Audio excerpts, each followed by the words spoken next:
এই জমিন জিকির ছাড়া কখনো চলবে না, এই জমিন সিজদা ছাড়া কখনো এগোবে না, এই জমিন আল্লাহ আকবরের ধ্বনি ছাড়া কখনো সূর্য উঠবে না। সেই জন্য যতদিন আল্লাহর জিকির আছে, মালিক বলে দুনিয়ার অক্সিজেন চলতেই থাকবে। যেদিন মাওলার জিকির শেষ, আল্লাহ বলে ইজা জুলজিলাতিল আরদু জিলজালাহা, এই জমিন রেখে আমি কি করব, এই আসমান রেখে আমি কি করব, এই সূর্য তুলে আমি কি করব। যেমন মাহফিল চলছে বিদায় প্যান্ডেল আছে, মাহফিল চলছে বিদায় স্টেজ আছে, মাহফিল চলছে বিদায় মাইক আছে। আমি যদি আগামীকাল আবার আসি, দেখবেন স্টেজ নাই, প্যান্ডেল নাই, আপনারাও আসবেন না। কেন? মাহফিল তো নাই। তো মাহফিল নাই, স্টেজ উঠাইয়া নিবেন, মাহফিল শেষ প্যান্ডেল তুলে নিবেন। আমার মালিক বলে আল্লাহ বলার যেহেতু কোনো বান্দা নাই, এই দুনিয়ার জলসা সাজায়া কোনো লাভ নাই, আমি আল্লাহ কিয়ামত ঘটিয়ে ফেলবো। তাহলে আমরা কত ভাগ্যবান। কেউ হয়তোবা টিকটক নাটক জেনায় আছে, কেউ হয়তোবা তার গুরুত্বপূর্ণ সময় রাস্তায় হেলায় অবহেলায় কাটিয়ে দিচ্ছে। আমাদেরকে যিনি বানিয়েছেন উনি সময়ের মালিক। আজ ওই সময়টা আমরা দুনিয়ার কাউরে দিতে আসি নাই, আমার মাওলাকে দিতে এসেছে। এর চেয়ে দামি আর কিছু আছে? সেই জন্য সবাই বলি আলহামদুলিল্লাহ। আপনি মনে করবেন আমাদের জীবন অনেক বড়, এটা মনে করতে পারেন। আপনি মনে করবেন হায় আমি 40 বছর দুনিয়াতে থাকবো, আমি 50 বছর দুনিয়াতে থাকবো, আমি 60 বছর দুনিয়াতে থাকবো। একটু আকাম কুকাম যেগুলো সমাজ পছন্দ করে না সেগুলো একটু করি না, আমার বাবা পছন্দ করে না। আমি ফেসবুক সবসময় ইউজ করি, কিন্তু আমি মনে করছি সময় তো আমার অনেক, একটু ফেসবুকে অশ্লীল ভিডিও দেখি, সমস্যা কি? আমরা মনে করছি আমাদের সময় অনেক। একজন মানুষ বেশি বাঁচলে 60 বছর বাঁচে, তার চেয়ে বেশি আছে? বেশি হলে এগুলো বোনাস বলি আর কি, মানে 70-80 হলে 100 জনে একজন পাওয়া যায়, 200 জনে 2 জন পাওয়া যায়। কিন্তু সচরাচর মানুষ 50-60-এর ভিতরে কি হয়ে যায়? ক্লোজ হয়ে যায়। এখন আপনি চোখ বন্ধ করে দেখলেন আমার 60 বছর বয়স, এখানে একটু গভীরভাবে খেয়াল করেন। একজন মানুষ 10 বছরেও মারা যাচ্ছে, 20 বছরেও মারা যাচ্ছে, এগুলো আমি হিসাব করছি না। গড়ে আমি 60 বছর ধরলাম, 60 বছরে ডেলি আমরা 8 ঘন্টা ঘুমাই না? 8 ঘন্টা ঘুমায়। তা 8 ঘন্টা করে যদি মাইনাস করেন, 60 বছরের মধ্যে 20 বছর আপনার আমার শুধু ঘুমের ভিতর চলে গেছে। কিসের ভিতরে? আর আছে কয় বছর? 40 বছর। দুনিয়াতে পাইলেন 60 বছর, 60 বছরের মধ্যে 8 ঘন্টা ঘুম, এই ঘুমের মধ্যে 20 বছর চলে গেছে। এখানে ওয়াশরুম আছে, বাথরুম আছে, খাওয়া দাওয়া আছে, অজু আছে, গোসল আছে। এই খাওয়া দাওয়া গোসল এগুলোতে মানুষের কমপক্ষে 10টা বছর চলে যাচ্ছে। কয় বছর? সকালের নাস্তা আছে, 10টায় 11টায় চা আছে, দুপুরে খাবার আছে, বিকেলে আবার নাস্তা আছে, রাত্রে আবার খাবার আছে, ডেলি একবার গোসল আছে, এরকম বাথরুমে 3-4 বার যেতে হয়। যদি এরকম হিসাব করেন 10 বছর জীবন থেকে খাওয়া দাওয়া গোসল ওয়াশরুম বাথরুম এগুলাতে চলে গেছে। আর আছে কয় বছর? 30 বছর। এই 30 বছরের মধ্যে আপনি নাবালেগ, কিছুই বুঝেন না, সেটা যদি হিসাব করেন 10-12 বছর, ধরেন 10 বছর চলে গেছে, আছে কত বছর? 20 বছর। তো জীবন কত? 20 বছর। এই 20 বছরের ভিতর পড়ালেখা আছে, মানুষও আছে, চাকরি আছে, ব্যবসা আছে। আর আমি 20 বছর বয়সে দাঁড়ায়া ওই জানালার পাশে দেওয়ালের পাশে মোবাইলের টাইমলাইন একটা ঘুরাইতে যে মাত্র 10-20 বছর আমার সময়, এই 10-20 বছর সময় আমি ফেসবুক টিকটক ইউটিউব এগুলোর মধ্যে কাটাই দিচ্ছি। আছে কি আমার জীবনে? আমার জীবনে আছে কি? আমি আল্লাহকে কি বলবো? আল্লাহ আপনার হিসাব তো নিবে, আপনি পালিয়ে যাওয়ার কোনো সুযোগ আছে? নাই। আপনি যখন কবরে প্রশ্নে পাশ করবেন, আপনাকে আল্লাহর সামনে যখন কিয়ামতের ময়দানে দাঁড়াবেন, আল্লাহ সর্বপ্রথম জিজ্ঞেস করবে, বান্দা যৌবন কালটা কোন জায়গায় খরচ করছস? কোন কাল? শিশুকাল না, মুরব্বীকাল না, বৃদ্ধকাল আর শিশুকাল পরে। আগে আল্লাহ বলবে শাবাব, যেটা আমি যৌবন কাল দিছি, এটা কোন জায়গায় খরচ হয়েছে? এখন আমরা যেই যৌবন কাল ইউজ করছি, এটা কখনো মোবাইলে, কখনো গেমসে, কখনো সিনেমায়, কখনো নাটকে, কখনো চায়ের দোকানে, কখনো রাস্তায়, কখনো টিকটক ভিডিওর মধ্যেই চলে গেছে। এই যৌবন, যেই যৌবন আল্লাহ আমাদেরকে দিয়েছে কেন জানেন? আল্লাহর হাবিব বলছেন কাল হাসরের ময়দান, এটা সোজা কথা নয়। দুনিয়াটা তো সূর্য উঠছে সূর্যের নিয়মে, চাঁদ উঠছে চাঁদের নিয়মে, তুফান হচ্ছে 5 দিন পর সব ঠিকঠাক, বন্যা হচ্ছে 2 দিন পর সব ঠিকঠাক। কিন্তু আমার মালিক বলছেন, হাবিব উম্মতকে বলেন, কিয়ামতটা আল কারিয়াতু মাল কারিয়া, এটা বড় ভয়ঙ্কর হবে। জমিন আর মাটি থাকবে না, এটা তামা হয়ে যাবে। উপরেও গরম, নিচেও গরম। সূর্যের গরমে মগজ সিদ্ধ হবে, নিচের গরমে রক্ত সিদ্ধ হবে। এমন মুসিবতের সময়ে আমার মালিক বলছে, হাবিব আপনার উম্মতরে বলছি, বলে দেন যৌবন কাল এমনিতে দেয় নাই। মাওলা যৌবন কেন দিয়েছ? যে সিনেমা দেখার জন্য নয়, নাটক দেখার জন্য নয়, ফেসবুক দেখার জন্য নয়। কেন বানাইছো? আল্লাহ বলে, হাবিব বলেন, শাবুন নাশা ফি ইবাদত রাব্বিহি, যেই যুবক তার সোনালী যৌবন অমুক তমুকের পিছনে না ঘুরে, ফেসবুক ইউটিউবের পিছনে না ঘুরে, এমনিতে রাস্তা ঘাটে চায়ের দোকানে আড্ডাবাজি না করে, এই সোনালী যৌবন আমি মালিকের ইবাদতে যদি কাটিয়ে দেয়, আমি আল্লাহর ওয়াদা হাসরের ময়দানে বেজ্জতি করব না। ওই যুবকরে ধরে আমি আল্লাহ আরশের নিচে এনে ভিআইপির মর্যাদা দিয়ে জান্নাতুল ফেরদৌসের বাসিন্দা করে দেব। একটু ভেবে দেখবেন, যৌবন কাল এটা যেমন তেমন কাল নয়, চলে যাচ্ছে যেটা জীবনে আর ফিরে আসবে না। এটা দিয়েছে কেন আল্লাহ? আপনি করছেন কি? এটা দিয়েছে কেন মালিক? আমি এটাকে কিভাবে ব্যয় করছি? এটা যদি আমি একবার খেয়াল করে দেখি, দেখবেন আপনার সোনালী যৌবন জীবনে ভালো কাজে ইউজ হচ্ছে না। একটু গভীরভাবে খেয়াল করবেন। আমার কথা কষ্ট পেলেও শুনেন, কারণ কোরআনের কথা ভালো নাও লাগতে পারে। হাবিবের কথা যদি ভালো লাগতো, আমার নবীরে কেউ পাথর মারত না। যদি নবীর কথা ভালো লাগতো, আমার নবীরে কেউ ধাক্কা দিত না। রসুলের কথা যদি মানুষ গ্র্যান্টেড করত, আমার নবীরে মক্কার জমিন থেকে মদিনায় বের হইতে হইতো না। রসুলের কোনো দোষ নাই, আমার তো অনেক দোষ আছে। রসুলের কোনো ভুল নাই, আমার তো অনেক ভুল আছে। রসুলের আখলাকে বিন্দু মাত্র শতা পরিমাণ আপনি দোষ ধরতে পারবেন না। আমার তো চলতে ফিরতে কোটি দোষ আছে। আমার কামলিওয়ালা রসুলের 40টা বছর মক্কার মানুষ কোনো বিরোধিতা করে নাই। যেদিন মালিকের কথা বলতে ইকরা বিইসমি রাব্বিকাল্লাযী খালাক বলেছে, আল্লাহর দিকে যখন বান্দারে ডাকছে, সেই সময় আমার রসুলরে মারছে, আমার রসুলরে হামলা করছে। কেন? কোরআনের কথা ইবলিসের ভালো লাগবে না। আমাদের অন্তরে, আমাদের রক্তে, আমাদের রগে, আমাদের নফসে ইবলিস বসে আছে। সেই জন্য যখন আমি ইবাদতের কথা বলবো আপনার খারাপ লাগবে, যখন কোরআনের কথা বলবো আপনার খারাপ লাগবে। খারাপ লাগাটা মেডিসিন, শুনতে পারাটা জিহাদ, মানতে পারাটা মাওলার বান্দার পরিচয় বহন করে। ব্যথা লাগা মানে খারাপ লাগা, এটা হচ্ছে কি মেডিসিন। মানে আমার যেমন ওষুধ লাগাইলে ব্যথা লাগে না, এটা হচ্ছে মেডিসিন। শুনতে খারাপ লাগছে মেডিসিন, মানে শয়তান সহ্য করতে পারছে না। আমি এই সহ্য করে যখন কি করছি, শুনছি, এটা হচ্ছে আমার জন্য বড় জিহাদ।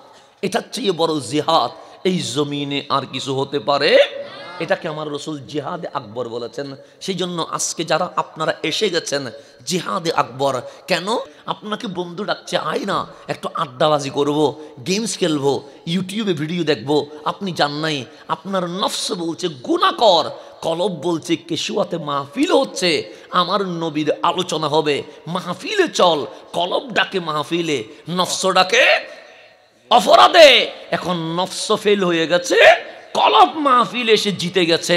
আপনি আমার নবীর হাদিস মতে জিহাদে আকবরে ফাঁস হয়ে গেছেন। এটার নাম জিহাদে আকবর। এখন আসেন একটু সামনের দিকে যা, কথা বুঝতে কোনো ঝামেলা হচ্ছে? আমি আগে বলছি সময় কম নিব। আল্লাহ আমাদেরকে কিছু ডিউটি দিয়েছেন। কে দিয়েছেন? এরপর আমি বিষয়ে আসছি। আমার বিষয় যেটা দিয়েছে সেটা বোঝার জন্য আগে বুঝতে হবে মুসলমান কারে কয়। মুসলমান না চিনলে মুনাফিক চিনবেন না। কারণ মুনাফিক চিনার জন্য আগে নিজেকে মাপতে হবে যে আমি মুসলমান আছি কি না। এখন আপনারা যারা বসছেন এখানে, আমরা সবাই মুসলমান, এতে কোনো সন্দেহ আছে? মুসলমান বলেই তো মাহফিলে আসছি, অমুসলিম হইলে কি মাহফিলে আসতাম না? হিন্দু হলে কি মাহফিলে আসতাম? বৌদ্ধ হলে মাহফিলে আসতাম? তাহলে আমরা আমাদের মেশিনে, আমাদের মিটারে আমরা মেপে নিয়েছি আমরা মুসলমান, এতে কোনো সন্দেহ নাই। কিন্তু আল্লাহর যেটা মিটার সেটাতে কিন্তু আমরা মুসলমান নয়। এখন আপনি বলবেন হুজুর এটা কেমন কথা, আমি তো কালিমা পড়েছি, আমি কেন মুসলমান হব না? আমি তো লা ইলাহা ইল্লাল্লাহ মুহাম্মাদুর রাসূলুল্লাহ সাল্লাল্লাহু আলাইহি ওয়াসাল্লাম পাঠ করেছি, আমি কেন মুসলমান হব না? হ্যাঁ, 5 ওয়াক্ত নামাজে কিছু কিছু নামাজ বাদ যায়, কিন্তু জুমার নামাজ তো পড়ি, আমি কেন মুসলমান হব না? হ্যাঁ, কিছু গুনাহ তো করি, কিন্তু মাঝে মাঝে মাহফিলেও তো আসি, আমি কেন মুসলমান হব না? আল্লাহ কোরআনে বলছেন, ও বান্দা আমি কি তোমাকে জোর করেছি? আমরা বলি মাওলা জোর করো নাই, আমি কি তোমাকে ভয় দেখিয়েছি? আমার মালিক বলে, আমার মালিককে বলছি ভয় দেখায়ও নাই। কেন? যে হিন্দু সে তো আল্লাহরে মানে না, কিন্তু হিন্দুর ঘরে রিজিক পৌঁছায় কে? আল্লাহ। এতে কোনো সন্দেহ আছে? নাই। উনি হিন্দু, আল্লাহ মানে না, কিন্তু উনি 3 বেলা খাবার খাচ্ছে, এতে কোনো সন্দেহ আছে? তো আপনি যদি নাস্তিক হন, আপনারও মালিক রিজিকের ব্যবস্থা করবে, কারণ আর রহমান এটা আম শব্দ, এটা হচ্ছে মুসলমানরেও দয়া করবে, নাস্তিকরেও দয়া করবে, বৌদ্ধরও দয়া করবে, চাকমারও দয়া করবে। সেই জন্য আল্লাহ বলছে বিসমিল্লাহির রহমান রহমান রহমান। কেন? যে আমারে মানে না, আমি আল্লাহ তারপর দয়া করে, সে শ্রীরাম বলে শ্রীকৃষ্ণ বলে পূজা করে, আর আমি মালিক তার ঘরে ডেলি 3 বেলা খাবার পৌঁছায়া দে, সে আমার ইবাদত না করে সূর্য চাঁদের পূজা করে, এরপরেও আমি মালিক তার রিজিকের ব্যবস্থা করে। তার দুনিয়াতে নাস্তিকও খাবার খায়, হিন্দুও খাবার খায়, বৌদ্ধও খাবার খায়, চাকমাও খাবার খায়, মুসলমানও খাবার খায়। তারপর আর রহিম, এই রহিম শব্দটা খাস। কি খাস? যখন মারা যাবা কিয়ামতের ময়দানে আমি দয়ালু, বিধর্মীর জন্য নয়, শুধুমাত্র মুসলমানের জন্য। এটা হচ্ছে কিয়ামতের ময়দানে এটা। আর দুনিয়াতে রহমান, সবার জন্য, সবার জন্য চিকিৎসা, সবার জন্য খাদ্য, সবার জন্য শিক্ষা, সবার জন্য অধিকার, সবাই জমিনের মালিক হতে পারবে, এতে কোনো সন্দেহ নাই। এখন সেন গভীরভাবে খেয়াল করবেন, আপনি যদি হিন্দু হন কোনো সমস্যা আছে? নাই। খ্রিস্টান হলে আরো লাভ হবে, গর্বে দিয়ে দিবে। কারণ বাংলাদেশে 1971-এর আগে হিন্দু ছিল, বৌদ্ধ ছিল, মুসলমান ছিল, এতে কোনো সন্দেহ, কিন্তু কোনো খ্রিস্টান ছিল না।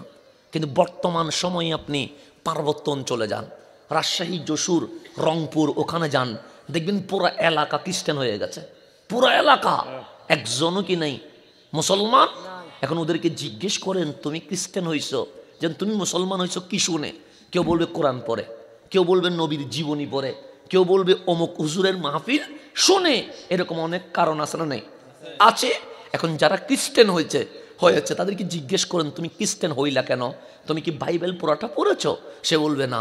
খ্রিস্টান সম্পর্কে তোমার অভিজ্ঞতা কি? সে বলবে ভালো করে জানি না। ঈসা আলাইহিস সালাম সম্পর্কে কিছু জানো? ও বলে জানি না। তাহলে খ্রিস্টান হইলা কেন? তখন আপনাকে দেখাবে, দেখো আমার পূর্বে, আমি খ্রিস্টান হওয়ার আগে আমার চাকরি ছিল না, আমার ঘর ছিল না, আমার বাড়ি ছিল না, কিন্তু আমি খ্রিস্টান হইতে দেরি চাকরিও হলো, গাড়িও হলো, আমেরিকার ভিসাও হয়ে গেল। তাহলে লাভ আছে না? নাই? আছে। দুনিয়াবি লাভ আছে, আপনি দুনিয়াবি লাভ পাইছেন। কিন্তু আপনারা যারা আছেন তাদেরকে আমি যদি বলি আমেরিকার ভিসা হবে, 1 কোটি টাকা দেওয়া হবে, আপনি কি মুসলিম ছেড়ে দিয়ে খ্রিস্টান হবেন? টাকার কাছে বিক্রি করবেন? কিন্তু অনেকে বিক্রি করছে কি করে নাই? করছে। তাহলে হিন্দু বলেন, বৌদ্ধ বলেন, চাকমা বলেন, ইহুদি বলেন, খ্রিস্টান বলেন, বিধর্মী হলে অনেক সহযোগিতাও আছে, অনেক লাভও আছে। তো আল্লাহ তো আপনাকে নামাজ পড়ার বিনিময়ে 200 টাকা করে ডেলি দেয় না। মাহফিলে আসছেন, আপনাকে টাকা দেওয়া হবে না, বরঞ্চ আপনি মাহফিলে যে কমতি আছে সেখানে আরো কিছু দিয়ে সহযোগিতা করার জন্য আমি আপনাদেরকে অনুরোধ করব। তাহলে মাহফিলে আসলেন, কই টাকা তো পাইলেন না, নামাজ পড়লেন টাকা তো পাইলেন না, কোরআন পড়লেন টাকা তো পাইলেন না। আল্লাহ বলে আমি কি জোর করছি? আমরা বলি জোর করো নাই মালিক। ভয় দেখাইছি? আমরা বলি ভয় দেখাও নাই মালিক। আল্লাহ বলে আমি তো এটাই বলছি, আল্লাযীনা ইউমিনুনা বিল গায়ব, বিল গায়ব। আমি আল্লাহ যদি দেখা দেয় বিধর্মী ইমামের কেউ থাকবে না, কিন্তু আমি মালিক দেখতেছি ভয়ে ইমান আনে না লোভে ইমান আনে। ভয়ে ইমান আনলেও মুমিন নয়, লোভে ইমান আনলেও মুমিন নয়। তো কিভাবে ইমান আনবো? দেখিস নাই, কিন্তু মালিকের প্রেমে প্রেমিক হইয়া ভালোবেসে যদি ইমান আনো তুমি মুমিন হইয়া যাবে। তাহলে আমরা নামাজ পড়ি, আল্লাহরে ভালোবাসি, আমরা মাহফিলে আসি, আল্লাহরে ভালোবাসি, আমরা ইসলাম যা বলে চলি, আল্লাহরে ভালোবাসি। আল্লাহ বলে ভালোবাসার দাওয়াতে তুমি মুসলমান হয়েছ। এখন আমি মুসলমান হয়েছি, আমি কালিমা পড়ি, আবার আমি সিনেমা দেখি, এরকম আছে না নাই? আছে। আমি কোরআন মাঝে মাঝে রমজানে খুলি, আবার আমি অশ্লীল ভিডিও দেখি। আমি আবার মুসলমান লা ইলাহা ইল্লাল্লাহ বলি, 31 তারিখ রাত্রে আসলে আতশবাজি ফানুস ফুটায়া মানুষের কষ্ট দিই, এরকমও আছে না নাই? আছে। আমি আবার কালিমা পড়ি লা ইলাহা ইল্লাল্লাহ। 16ই ডিসেম্বর রাস্তায় রাস্তায় ডেস্ক লাগায়া হিন্দি গান ছেড়ে দিয়ে আমি উলঙ্গের মতন নাচানাচি শুরু করছি, এরকমও মুসলমান আছে না নাই? আছে। তাহলে এখন কালিমা তো পড়ছি, আমার নাম মুসলমান। জুমার নামাজ পড়ি 5 ওয়াক্ত না পড়লেও আমার নাম মুসলমান। কিন্তু 31শে ডিসেম্বর গভীর রাতে আমার নাচের মধ্যে পাওয়া যায় ফুটবল খেলা যখন চলে, কিসের শীত, কিসের গরম, কিসের বর্ষা, কিসের রৌদ্র, সবগুলোতে আমরা ফুটবল 90 মিনিট 1 ঘন্টা 20 মিনিট করে দেখি, এতে আমাদের কোনো কষ্ট হয় না। তাহলে আমরা কালিমাও পড়ি, ফুটবলও দেখি, কালিমাও পড়ি, 31শে ডিসেম্বর উলঙ্গপনা পড়ি, কালিমাও পড়ি। আমরা আবার 16ই ডিসেম্বর হিন্দি গানের তালে নাচি, কালিমাও পড়ি। আবার পহেলা বৈশাখে মঙ্গল যাত্রার নাম দিয়ে মূর্তি নিয়ে মিছিল করি, আমরা কালিমাও পড়ি। আবার ফেসবুক ইউটিউবে অশ্লীল ভিডিও দেখি। তো আল্লাহ বলছেন এরকম মুসলমানের কোনো দরকার নাই। ইয়া আইয়ুহাল্লাযীনা আমানু দুখুলু ফিস-সিলমি কাফা। আল্লাহ বলছে আদাইন্নে মুসলমান হওয়ার দরকার নাই, কারণ কালিমাও পড়লা, তুমি আবার নাচতেও গেলা, তুমি অর্ধেক মুসলমান। কালিমাও পড়লা, তুমি 16ই ডিসেম্বর হিন্দি গানের তালে নাচলা, তুমি অর্ধেক মুসলমান। কালিমাও পড়লা, তুমি ধর্ষণ জেনাও করলা, তুমি অর্ধেক মুসলমান। কালিমাও পড়লা, তুমি মধু খাইলা, তুমি অর্ধেক মুসলমান। আল্লাহ বলে ওই রকম মুসলমানের কোনো দরকার নাই। আমি তোকে ডিসকানেক্ট করে দিয়েছি, ফেল করে দিয়েছি, বের করে দিয়েছি। তো আপনি 1000 বার নিজেরে মুসলমান বললে মালিক তো আমারে আপনারে মুসলমান বলে না, বলেনি। সেই জন্যই তো বারবার দোয়া করি, মালিক ফিলিস্তিন জিতাইয়া দাও। কত কোটি মানুষ দোয়া করছি, কিন্তু ফিলিস্তিন মারি খায়। দোয়া করছি আল্লাহ ইরাক জিতাইয়া দাও, আমেরিকা নাশ করি দাও। আল্লাহ ইরাকরে মারি তামা বানাই ফেলছে। দোয়া করি মালিক ইয়ামান সিরিয়াকে মুক্ত করে দাও। দিনের পর দিন মায়ের শুধু বাড়ে, কমে না। কিরে 200 কোটি মুসলমান সুখের পানি ছেড়ে দিয়ে দোয়া করে, মসজিদের দোয়া গেল কই, মাহফিলের দোয়া গেল কই, জলসার দোয়া গেল কই, সম্মেলনের দোয়া গেল কই? আল্লাহর নবী তো এটাই বলেছেন, 40 জন একসাথে দোয়া করলে সেখানে একজন আল্লাহর প্রিয় বান্দা থাকে, ওনার ওসিলায় মালিক মোনাজাত কবুল করে। দরুদ পড়লে মোনাজাত কবুল হয়, কিন্তু আমার মোনাজাত কবুল হইল না কেন? ফিলিস্তিন মারি খাই কেন? মসজিদ আকসা রক্তে লাল হয় কেন? উত্তর একটা, মালিক যেইভাবে মুসলমান খুঁজতেছে আমরা সেইভাবে মুসলমান হইতে পারি নাই। উপরে মুসলমান, আমরা ভিতরে পুরাটাই বেঈমান। ভিতরে পুরাটাই কি? তো বেঈমানের দোয়া জীবনে কবুল হবে না। সেই জন্য 1000 বার বলে ফিলিস্তিন জিতাইয়া দাও। আল্লাহ বলে বেঈমান, তুই দোয়া করলো কি না করলো কি, তোর তো ইমানই নাই। সেই জন্য আল্লাহ বলছেন ইয়া আইয়ুহাল্লাযীনা আমানু দুখুলু ফিস-সিলমি কাফা। মুমিন একজন হ, কোটি মানুষ লাগবে না। যেমন আমি দেখতেছি মাগরিব থেকে যিনারাই তাকরীর করছে, ওনারা মানুষ একটু কম হওয়ার কারণে এখন না ফিল আপ হয়েছে, কিন্তু যখন আমার হুজুর তাকরীর করছে তখন হয়তোবা 3-4 জন ছিল, এরপর হয়তোবা 5-6 জন ছিল, কিন্তু মানুষ কি হয়ে গেছে?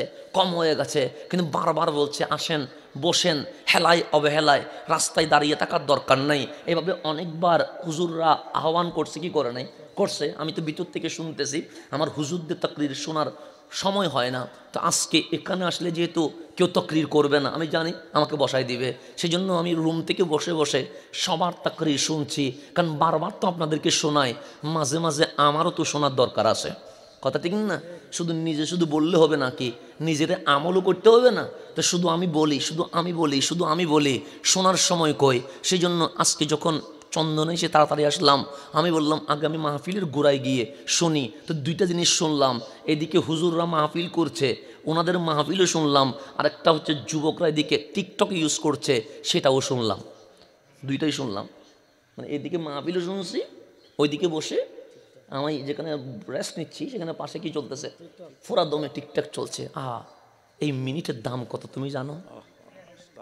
যেই মিনিট তুমি টিকটকে চালাচ্ছ, একটু হসপিটালে গিয়ে দেখো, কারো মা আইসিইউতে আছে, কোটি টাকা দিয়ে দাঁড়িয়ে আছে একটা দিন বাঁচানোর জন্য। কথা ঠিক না? আর তুমি টিকটকের মধ্যে। আশ্চর্য কথা, এই মিনিটের কি জবাব দিবে আল্লাহকে? এই সেকেন্ডের কি জবাব দিবে আল্লাহকে? এই সময়ের কি জবাব দিবে আল্লাহকে? এই টিকটকের মধ্যে আমি যতক্ষণ ছিলাম দেখলাম আমার কানের পাশে আওয়াজ আসছে, টিকটক ইউজ হচ্ছে, কতক্ষণ হিন্দি গান চলতেছে, কতক্ষণ ওগুলো চলতেছে, মাহফিলও শুনতেছে এদিক থেকে, এদিকে কি শুনতেছে টিকটক। যারা যারা শুনছে তারা সবগুলো উপযুক্ত বয়সী, কিন্তু একটা জিনিস ভাবার দরকার, এই অক্সিজেন দিয়েছেন কে? আল্লাহ। একটু আপনার বাবার কখনো কখনো দেখবেন নিঃশ্বাসে একটু সমস্যা হয়, অথবা আপনার মায়ের নিঃশ্বাসে সমস্যা হয়, নিঃশ্বাস বন্ধ হয় নাই, বন্ধ হলে তো মারা গেছে, কিন্তু নিঃশ্বাস আছে, কিন্তু আপনার মতো নিতে পারছে না। এখন হসপিটালে গেছেন, বলবে আইসিইউতে দিতে হবে, অক্সিজেন সাপোর্ট দিতে হবে, না হলে ওনাকে বাঁচানো সম্ভব নয়। এখন আইসিইউতে ঢুকিয়ে দিয়েছেন, একদিনে বিল 40,000 30,000 এরকম বিল আসে কি আসে না? আসে। আপনার মালিক আপনার আইসিইউতে দেয় নাই, আপনার মালিক আপনাকে প্রত্যেকটা অক্সিজেন ফ্রিতে দিয়েছে, বিনিময়ে 1 টাকা ভ্যাট নিয়েছে। আল্লাহ যদি বলতো প্রত্যেকটা নিঃশ্বাসে 100 টাকা করে ভ্যাট দিবি, কত টাকা? 2 দিন বাঁচতে পারতেন? ভ্যাট দিবেন না চাকরি করবেন? প্রত্যেকটা নিঃশ্বাসে যদি ভ্যাট নিত, আপনাকে আল্লাহ ফ্রি দিয়ে দিয়েছেন। এই ফ্রি সময় পেয়ে আমাদের কি করা উচিত? আর আমরা কি করছি? আমরা টিকটকের মধ্যে, নাটকের মধ্যে, সিনেমার মধ্যে, মোবাইলের মধ্যে কি করা উচিত আর কি করছি? সেই জন্য আল্লাহ বলছে আদাইনে মুসলমানের কোনো দরকার নাই। ডাইরেক্ট আল্লাহ স্পষ্ট কথা, ইয়া আইয়ুহাল্লাযীনা আমানু দুখুলু ফিস সিলমি কাফা। একটা সূরা মানবা হবে না, অর্ধেক কোরআন মানবা হবে না, যেটা ভালো লাগবে সেটা শুনবা, যেটা ভালো লাগবে না সেটা আস্তে করে ক্লোজ করে দিবা।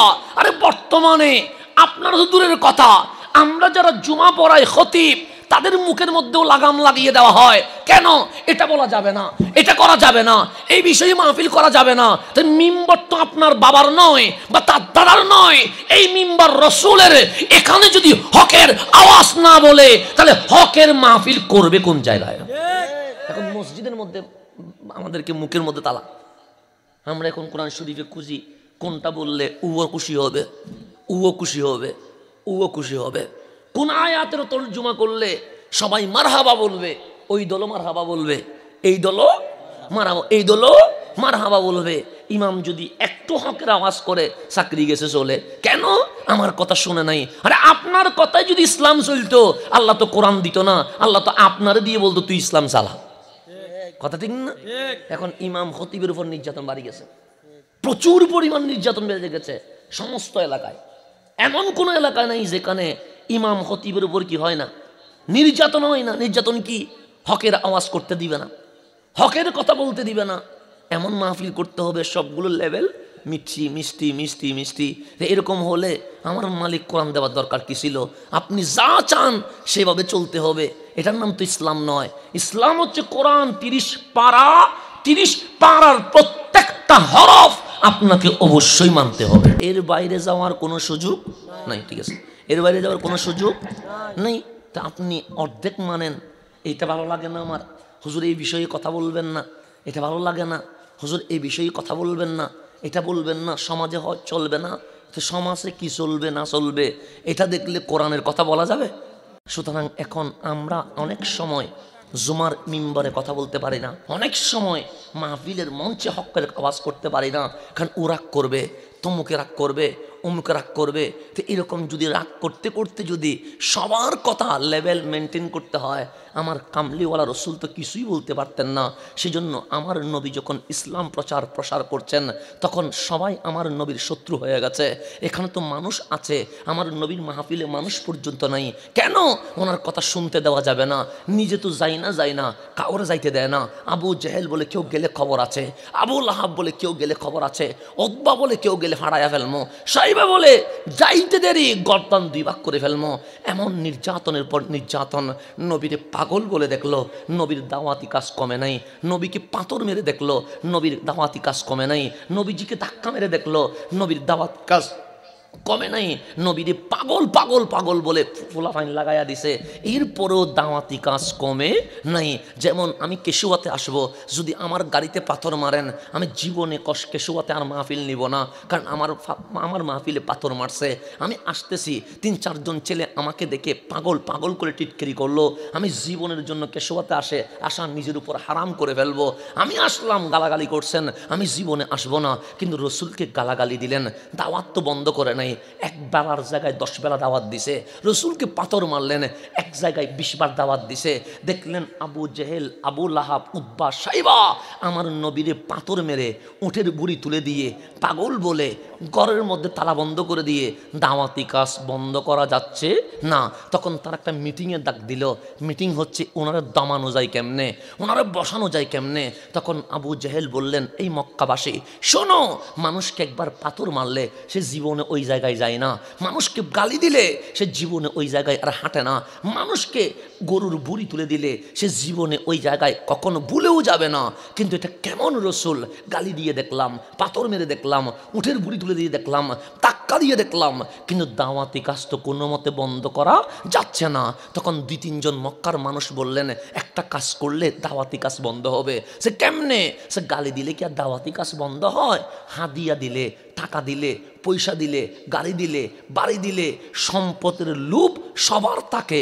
সুতরাং ওনাকে কিছু হাদিয়া দিলে আমরা অটোমেটিক কি করে ফেলতে পারবো? দাওয়াতি কাজ বন্ধ করতে পারবো। তা আবু জেহেলকে পরামর্শ দিচ্ছে, টাকার বান্ডিল, এটা দিনকে রাত করে দে, রাতকে দিন করে দেয়, বান্ডিলেই সব। সুতরাং আমরা যে এতদিন ওনাকে মারছি, ঠিক হয় নাই, গালি দিছি, ঠিক হয় নাই, ওনাকে বান্ডিল ধরা দিলে উনি কি হয়ে যাবে? দাওয়াতি কাজ বন্ধ করে দিবে। খেলা তো সব বান্ডিলে চলতেছে। এখন আবু জেহেল বললেন, কথা ঠিক, কেন মানুষের গাড়ি দিলে, বাড়ি দিলে, টাকা দিলে সব তো কি হয়ে যায়, দিন রাত হয়ে যায়, রাত দিন হয়ে যায়, সমস্যা নেই, এটা বুদ্ধি ঠিক আছে। কালকে সকালে এই বুদ্ধিটা অ্যাপ্লাই করা হবে। কি করা হবে? অ্যাপ্লাই করা হবে। এখন বিশাল বিশাল মক্কার নেতৃবৃন্দ কামলিওয়ালা রসুলের কাছে আসলেন, এসে বললেন, আমরা কি আপনার শত্রু?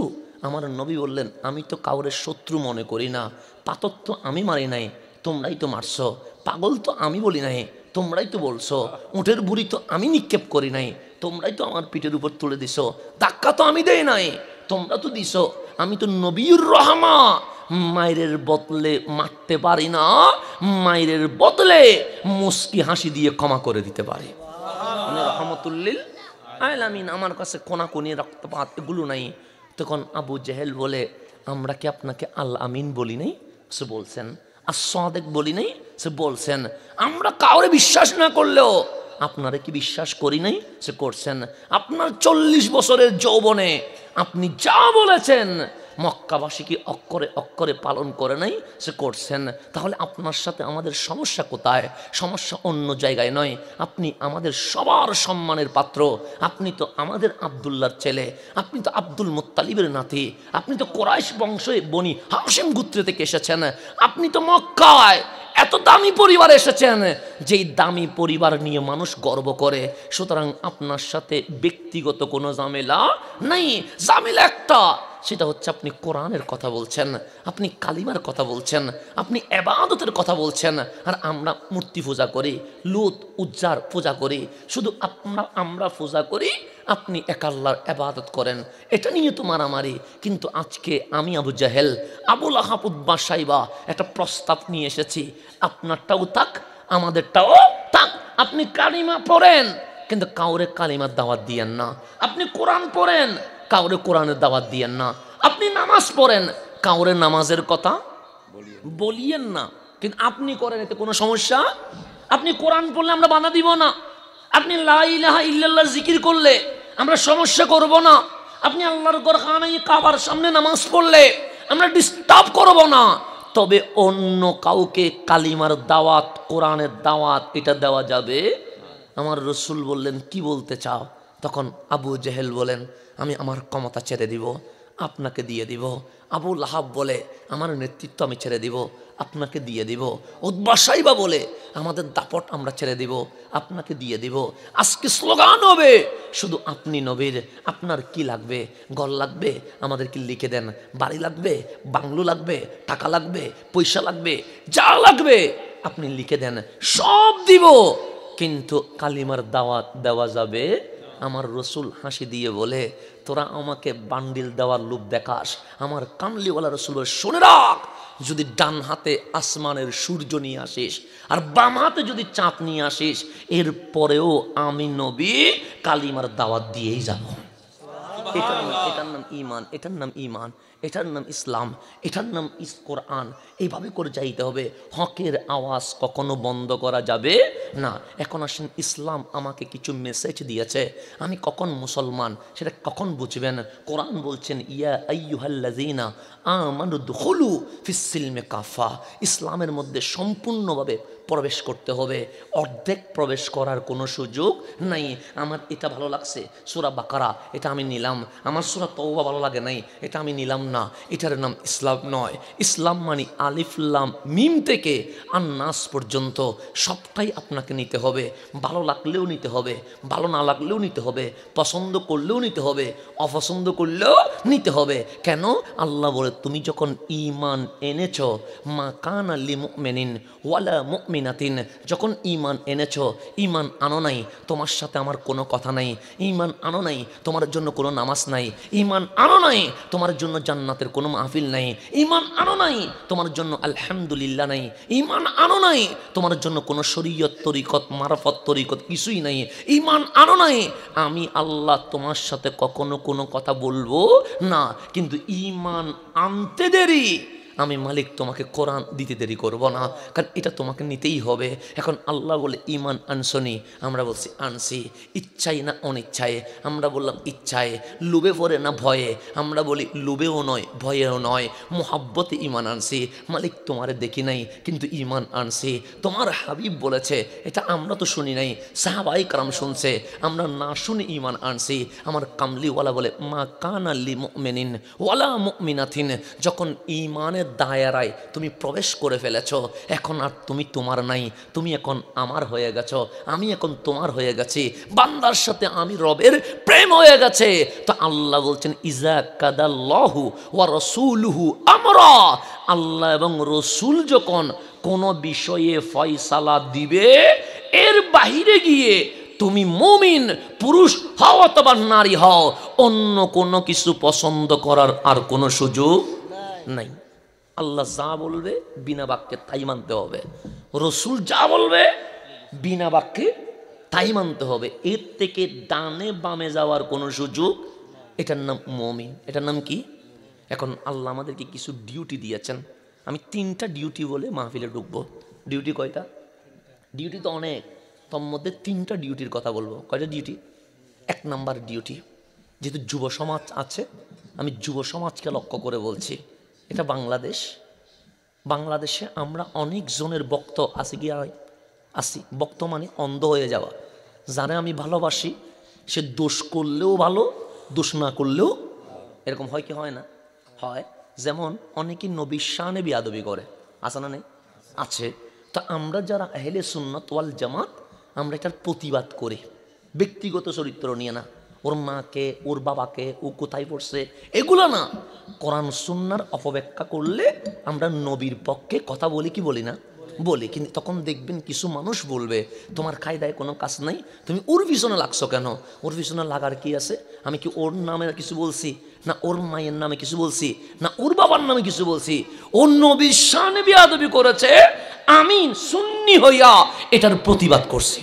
কথা ঠিক না? তাহলে প্রতিবাদ করার কারণে যে যার ভক্ত, সে আমারটাকে নিবে না, সে যার বক্ত সে তারটা নেবে, কথা ঠিক না? সে যদি নবীরে মরা বলে সে বলে ঠিক আছে, সে যদি বলে নবী আলিব্বা চিনে না তারপরে বলবে কি আছে, ঠিক আছে। বক্ত মানে অন্ধ, বক্ত মানে কি? আর ইসলাম বলছে কারো অন্ধ বক্ত হওয়ার কোনো সুযোগ নাই। আমি ব্যক্তির বক্ত, আপনি অন্ধ বক্ত হতে পারবেন না। আমি ঠিক বললে আপনি ঠিক বলবেন, আমি মিথ্যা বললে সেখানে ঠিক বলার কোনো সুযোগ নাই। কারণ ইসলাম আমাকে অনুসরণ করতে বলে নাই, ইসলাম তো আমার রসুলকে অনুসরণ করতে বলেছেন না। সেই জন্য আহলে সুন্নাত ওয়াল জামাত কোনো ব্যক্তির পক্ষে কথা বলে না। আহলে সুন্নাত ওয়াল জামাত বলে ওকে অনুসরণ করো যার বুকে নবী আছে, যার বুকে নবী নাই তার কথা বলারও কোনো দরকার। এটার নাম আহলে সুন্নাত ওয়াল জামাত। আমরা নবীর উপরে ছেড়ে দিই, নবী আছে তারে মানো, নবী নাই তারে মানার কোনো দরকার নাই। এটা হচ্ছে আহলে সুন্নাত ওয়াল জামাত। এখন একটু গভীরভাবে খেয়াল করবেন, ইসলাম 3টা মেসেজ দিয়েছে। 1 নম্বর মেসেজ, আমরা অনেক সময় ব্যক্তির বক্ত হয়। কার বক্ত? যেমন নায়কের বক্ত, খেলোয়াড়ের বক্ত, নেতার বক্ত, এরকম আছে না নেই? আছে। একটু গভীরভাবে খেয়াল করবেন, আমরা খেলোয়াড়ের বক্ত অনেকে আছেন এখানে আচ্ছা। চট্টগ্রামে আমরা খেলোয়াড়ের বক্ত আছি, তামিম ইকবালের বক্ত আছি, মাশরাফির বক্ত আছি, সাকিব আল হাসানের বক্ত আছি, এরকম আছে না? নেইমারের বক্ত আছি, মেসির বক্ত আছি, এরকম অনেক বক্ত আছে না? ফুটবল খেলা আসলে বন্ধু বন্ধু মারামারি বাজে, কিসের কারণে? ওই ওদের জন্য। অথচ তুমি আর তুমি মরলে ও জানাজায় যাবে, ও মরলে তুমি জানাজায় যাওয়া। আর যে নেইমার মেসির জন্য তুমি মারামারি করছো সে তো তোমাকে চেনা দূরের কথা, তোমার বাংলাদেশটা কোন জায়গায় এটাও তো চিনে না, কথা ঠিক না? আমরা কিসের বক্ত হই এটা নিজেও জানি না। আমরা নায়কের বক্ত হই। যেমন আমি আরব দেশও ঘুরে দেখলাম, অনেক সময় আবার আরব দেশকে অনেকে দলিল হিসেবে মানে, এরকম আছে না? আছে। ইসলাম দেশকে দলিল হিসেবে মানতে বলে নাই, ইসলাম কোরআনকে, হাদিসকে, সুন্নাহকে দলিল হিসেবে মানতে বলছে। অনেক সময় বলে সৌদি আরবে এটা নেই, সৌদি আরবে এটা নেই, এরকম অনেক সময় দেশ দলিল বানায়, আছে না? আছে। আমি নিজে সৌদি আরবে গিয়ে দেখলাম, আপনি যদি একটা 20-30 জন বসে মাহফিল করেন আপনাকে পুলিশ এসে ডিস্টার্ব করবে। যারা প্রবাসী আছে ওদেরকে জিজ্ঞেস করবেন, কুল হু আল্লাহ শরীফ পড়লে, ফাতিহা বললে, লা ইলাহা ইল্লাল্লাহ বললে আপনাকে এমনও করবে পাসপোর্ট ক্রস চিহ্ন দিয়া পাঠাইও দিতে পারে। কিন্তু 30 জন মানুষ বসে যদি হিন্দি ফিল্ম ছেড়ে দিয়ে দেখেন, পুলিশ এসে যদি দেখে আপনারা হিন্দি ফিল্ম দেখতেছেন আপনাকে বলবে কয়েস মিয়া ফিল্ম মিয়া, একদম ভালো কাজ করতেছস। পুলিশ আপনার উপর খুশি হয়ে গেছে। কি দেখার কারণে? হিন্দি সিনেমা দেখার কারণে। এটা আমার বাস্তব চোখে দেখা, আমার নিজের চোখে দেখা। আরব আমিরাতে আমি গেছি, মাহফিলে গেলাম, গোয়েন্দার কোনো কি নেই, শেষ নেই, প্রচুর গোয়েন্দা। কি বলতেছে এটা? তো পরে দেখলাম বাঙালিরা মাহফিল আসলে বড় ভয়ে আসে। যারা আমিরাতে আছে ওদেরকে জিজ্ঞেস করবেন, মাহফিল ওরা ভয়ে আসে। কিন্তু মাহফিল করলে, গিয়ে আরবি শরীফ করলে, গৌসিয়া শরীফ করলে সেখানে ডিস্টার্ব করে। কিন্তু আমার চোখের দেখা 20-30 জন ওরা চাকরি করে আসছে, তো এক হলে তোরা ডিস্টার্ব করে, স্বাভাবিক। 20 জন এক হলে সুরতা মানে পুলিশে এসে কী করবে? ডিস্টার্ব করবে। তো 20 জন এক হয়ে আছে। এখন খবর পাইছে যে ওই রুমে 20-30 জন কি হয়েছে? এক হয়ে আছে। পুলিশের গাড়ি নিয়ে চলে আসছে, এসে আওয়াজ করলো, টাক টাক, দরজা খুলে দিল। দেখলেন গ্যালারিতে হিন্দি ফিল্ম চলতেছে। তখন বললেন, মিয়া ফিল্ম মিয়া, একদম ঠিক আছে, কয়েস ভালো কাজ করতেছস, গড, তোদের কোনো সমস্যা নাই, চলে গেছে, ধন্যবাদ দিয়ে গিয়ে গেছে, চলে গেছে হিন্দি ফিল্ম দেখার কারণে। কিন্তু আপনি বসে এখন লা ইলাহা ইল্লাল্লাহ বলেন, আপনাদের গর্দানে ধরে আপনাকে নিয়ে যাবে কোথায়? থানায়। তাহলে আপনি ইবাদত করবেন, আপনাকে ডিস্টার্ব করবে। হিন্দি ফিল্ম দেখবেন, আপনাকে কোনো ডিস্টার্ব করবে না। তো আমি বিশ্ব আরব দেশ যাগুলো, মিশর, আমিরাত, সৌদি আরব, মালয়েশিয়া, এটা তো মুসলিম কান্ট্রি, এগুলো ঘুরে আমি যেটা বুঝলাম, হিন্দি ফিল্মের মধ্যে সবাই আসক্তি। শুধু বাংলাদেশ না, সবাই। শাহরুখ খানের ভক্ত নাই এমন কোনো দেশ নাই। এখানেও হয়তো বা এমন কেউ আছে যে শাহরুখ খানের জন্য পুরা গরদান দিতে রাজি আছে, এরকম আছে না? আছে, হতে পারে ভক্ত। এই শাহরুখ খানের কিছুদিন আগে একটা ইন্টারভিউ হয়েছে, মানে সাক্ষাৎকার হয়েছে, ইউটিউবে আছে, দেখে নেবেন। ওনাকে উপস্থাপক জিজ্ঞেস করছে, আপনি তো ওয়ার্ল্ড ফেমাস ব্যক্তিত্ব, আপনাকে চিনে না এমন কোনো দেশ নাই সারা বিশ্বে, সেটা হোক আরব, সেটা হোক ইউরোপ, সেটা হোক আফ্রিকা, সেটা হোক আসিয়া, সমস্ত জায়গায় আপনার ভক্ত আছে। ভক্তদের ব্যাপারে আপনার অভিমত কি? আপনি ওদেরকে নিয়ে কি চিন্তা করেন? তখন উনি হাসি দিয়ে বলছেন, আসলে বাস্তব সত্য কথা হচ্ছে 99% আমি আমাকে নিয়ে ব্যস্ত থাকি। আমি আমাকে নিয়ে কি থাকি কয় পার্সেন্ট? কারণ ওনার খাওয়া আছে, কাজ আছে, ঘুমানো আছে, গোসল করা আছে 99%, আর বাকি আছে কয় পার্সেন্ট? 1%। এই 1% আমার ওয়াইফ, আমার সন্তান, আর যারা আমার জীবনের সাথে বেশি ক্লোজ তাদেরকে নিয়ে একটু ভাবি। এই সারা অন্য কাউকে নিয়ে ভাববার ওই সময় আমি শাহরুখের নাই। তাহলে যার জন্য, যার চুল দিকে চুল কাটলেন, যার কাপড় দিকে কাপড় পরলেন, ও বলতেছে আপনাকে নিয়ে ভাববার কোনো সময় নাই। আছে এরকম? নাই। এখন আপনি যদি বলেন খেলোয়াড়গুলোর ক্ষেত্রে দেখবেন যারা ফেমাস বাংলাদেশে আসেন, ক্রিকেটের মধ্যে যারা 1, 2, 3, ওদের বাংলাদেশেও বাড়ি আছে, আমেরিকাতেও বাড়ি আছে, আছে না? আছে। সাকিব আল হাসান বাংলাদেশেও বাড়ি করছে, উনি আমেরিকাতেও কি করছে, ওনার ওয়াইফ, ওনার সন্তানদের নাগরিকত্ব আমেরিকা নিয়ে রাখছে। কেন? উনি জানে বাংলাদেশে যে কোনো সময় সমস্যা হতে পারে, উনি আর দেশে থাকবেন, উনি চলে যাবে কোথায়? আমেরিকা। বক্ত ফোঁসুক আর মরুক, এতে কিছু আসে যায় না। তাহলে বাংলো এখানেও একটা আছে, বিদেশেও এরকম আছে না? নাই, আছে। নেতার পক্ষে 200 টাকা দিয়ে আমরা স্লোগান দিই না, অমুক ভাইয়ের চরিত্র ফুলের মতো পবিত্র। আপনি এমপি বাদ দেন, সামান্য কাউন্সিলর, যার জন্য আপনি রাত দিন ঘুমান নাই, উনি কাউন্সিলর হওয়ার পর 1 বছর পর যাবেন, মাঝখানে কোনো দেখা সাক্ষাৎ করবেন না। 1 বছর পর গেলে দেখবেন আপনার নাম দূরের কথা, আপনার গ্রাম কোথায়, আপনার বাবার নাম কি, এটাও ভুলে গেছে। কথা ঠিক না? মিলাই দেখবেন। টিস্যুটা আমার প্রয়োজন, কেন? আমি ঘামছি, আমার ঘামার কারণে আমি এটা ইউজ করলাম, এটা আমি ফেলে দিয়েছি, এটা জীবনে আমি আর নিব না। তো নেতার কাজ হচ্ছে কর্মীকে যতক্ষণ প্রয়োজন ততক্ষণ ইউজ করব, ইউজ শেষ, কর্মী জেলে ফুঁসতেছে না দেশে বেকার আছে, এটা নিয়ে ভাববার কোনো সুযোগ নেই। আসেনি? মিলান কার পিছনে স্লোগান দেন? একটা জিনিস মনে রাখবেন, যতগুলো নেতা আছে তাদের সন্তান জীবনে কোনোদিন মিছিলে নামে? সবগুলো বিদেশে পাঠা যাচ্ছে। কোথায়? বিদেশে। ওনারা এমপিল করতেছেন, পিএইচডি করতেছেন, মাস্টার্স করতেছেন, বিজনেস করতেছেন। বাবা বুড়া হয়ে গেছে, সন্তানরা বলছে বাবা আয়, নিজে এমপি থেকে সরে ছেলের জন্য নমিনেশন নিয়ে নিয়েছে। তো মাঝখানে আপনি স্লোগান দিয়ে কি হয়েছে? চট্টগ্রাম হিসাব করে দেখেন, কাদের পিছনে দৌড়ছেন? আপনি কি পাইছেন? আপনি কি পাইছেন? 200 টাকা। আপনার জীবন 200 টাকার। কখন বুঝবেন যে নেতাগুলোর পিছনে দৌড়ছেন তা আমার বিরুদ্ধে গেলে, আমার বিপক্ষে যদি অ্যাকশন নেক, বাস্তব কথা আপনাকে আসতেই হবে। নেতার ছেলে নেতা হয়, কর্মী কখনো নেতা হতে পারে না। হিসাব মিলান। তো কেন ওর পিছনে ঘুরেন? কেন আপনার হোন্ডা দিয়ে আপনি জীবনের রিস্ক নিয়ে অমুক ভাইয়ের চরিত্র ফুলের মতো কেন এরকম করছেন? আপনি কার পিছনে যাওয়া দরকার?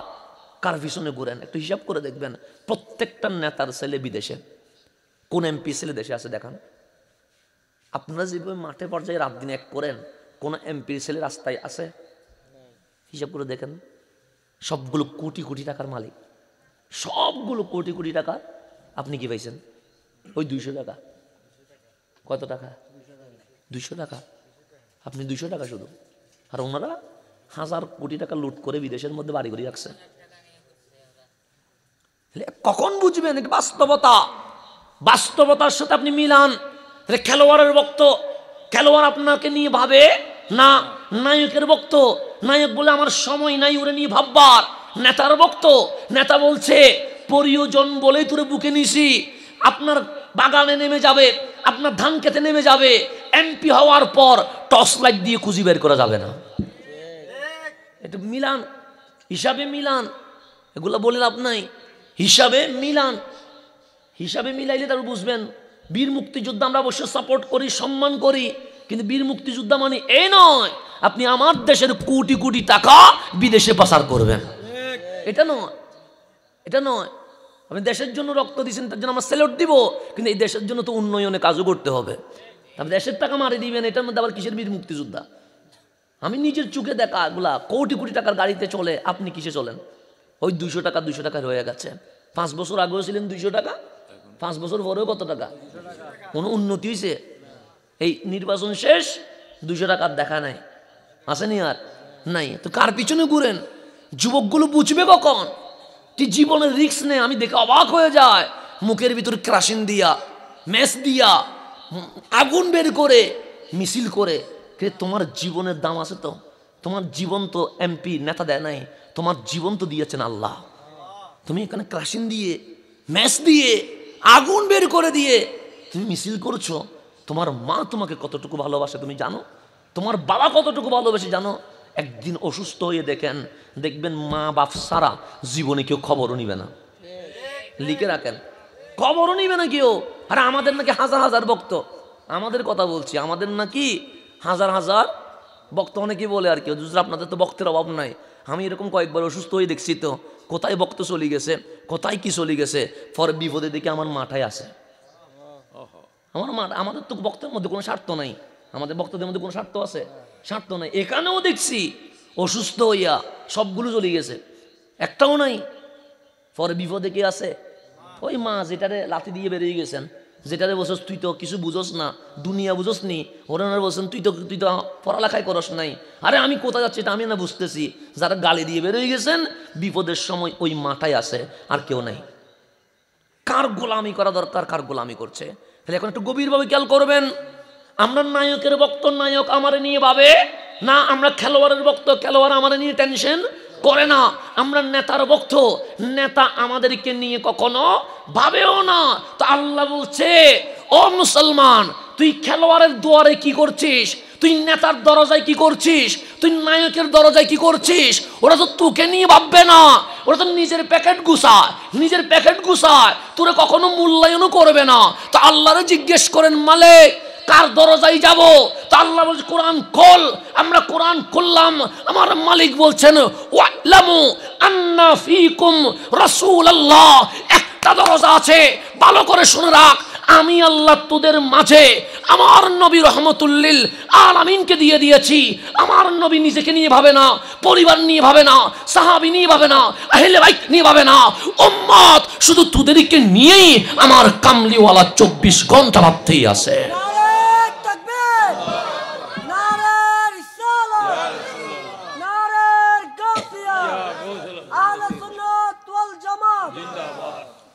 আল্লাহ বলছেন নায়কের দরজায় কি? তোকে নিয়ে ভাবে না। খেলোয়াড়ের দরজায় কি? সে সবসময় জুয়ার আসরে ব্যস্ত। লিডারের দরজায় কি? লিডার কোটি কোটি টাকা পাচারের মধ্যে ব্যস্ত। তোকে নিয়ে ভাববার সময় কোথায় আছে? গাড়ি একটা ফাইজারও মিললে 6 কোটি টাকার গাড়ি আরেকটা নামায়, এর মধ্যে তো আছে। আপনাকে নিয়ে ভাববে কোথায়? তো আল্লাহ বলছেন ওয়ালামু আন্না ফীকুম রাসূলুল্লাহ। শুধু দরজা একটাতে যা। কোন দরজা? আমি আল্লাহ দয়া করে তোদের মাঝে রহমতুল্লিল আলামিনকে দিয়ে দিয়েছে। এই নবী আছে বলেই তো বেঁচে গেছে। নবী আছে বলে কি হয়ে গেছে? একটু চোখ বন্ধ করেন তো, চোখ বন্ধ করে ভাবেন। নূহ আলাইহিস ইসলামের উম্মত গুনাহ করছে, আল্লাহ অ্যাকশনে যাইতে দেরি করছে না, অ্যাকশন ডাইরেক্ট অ্যাকশনে চলে গেছে।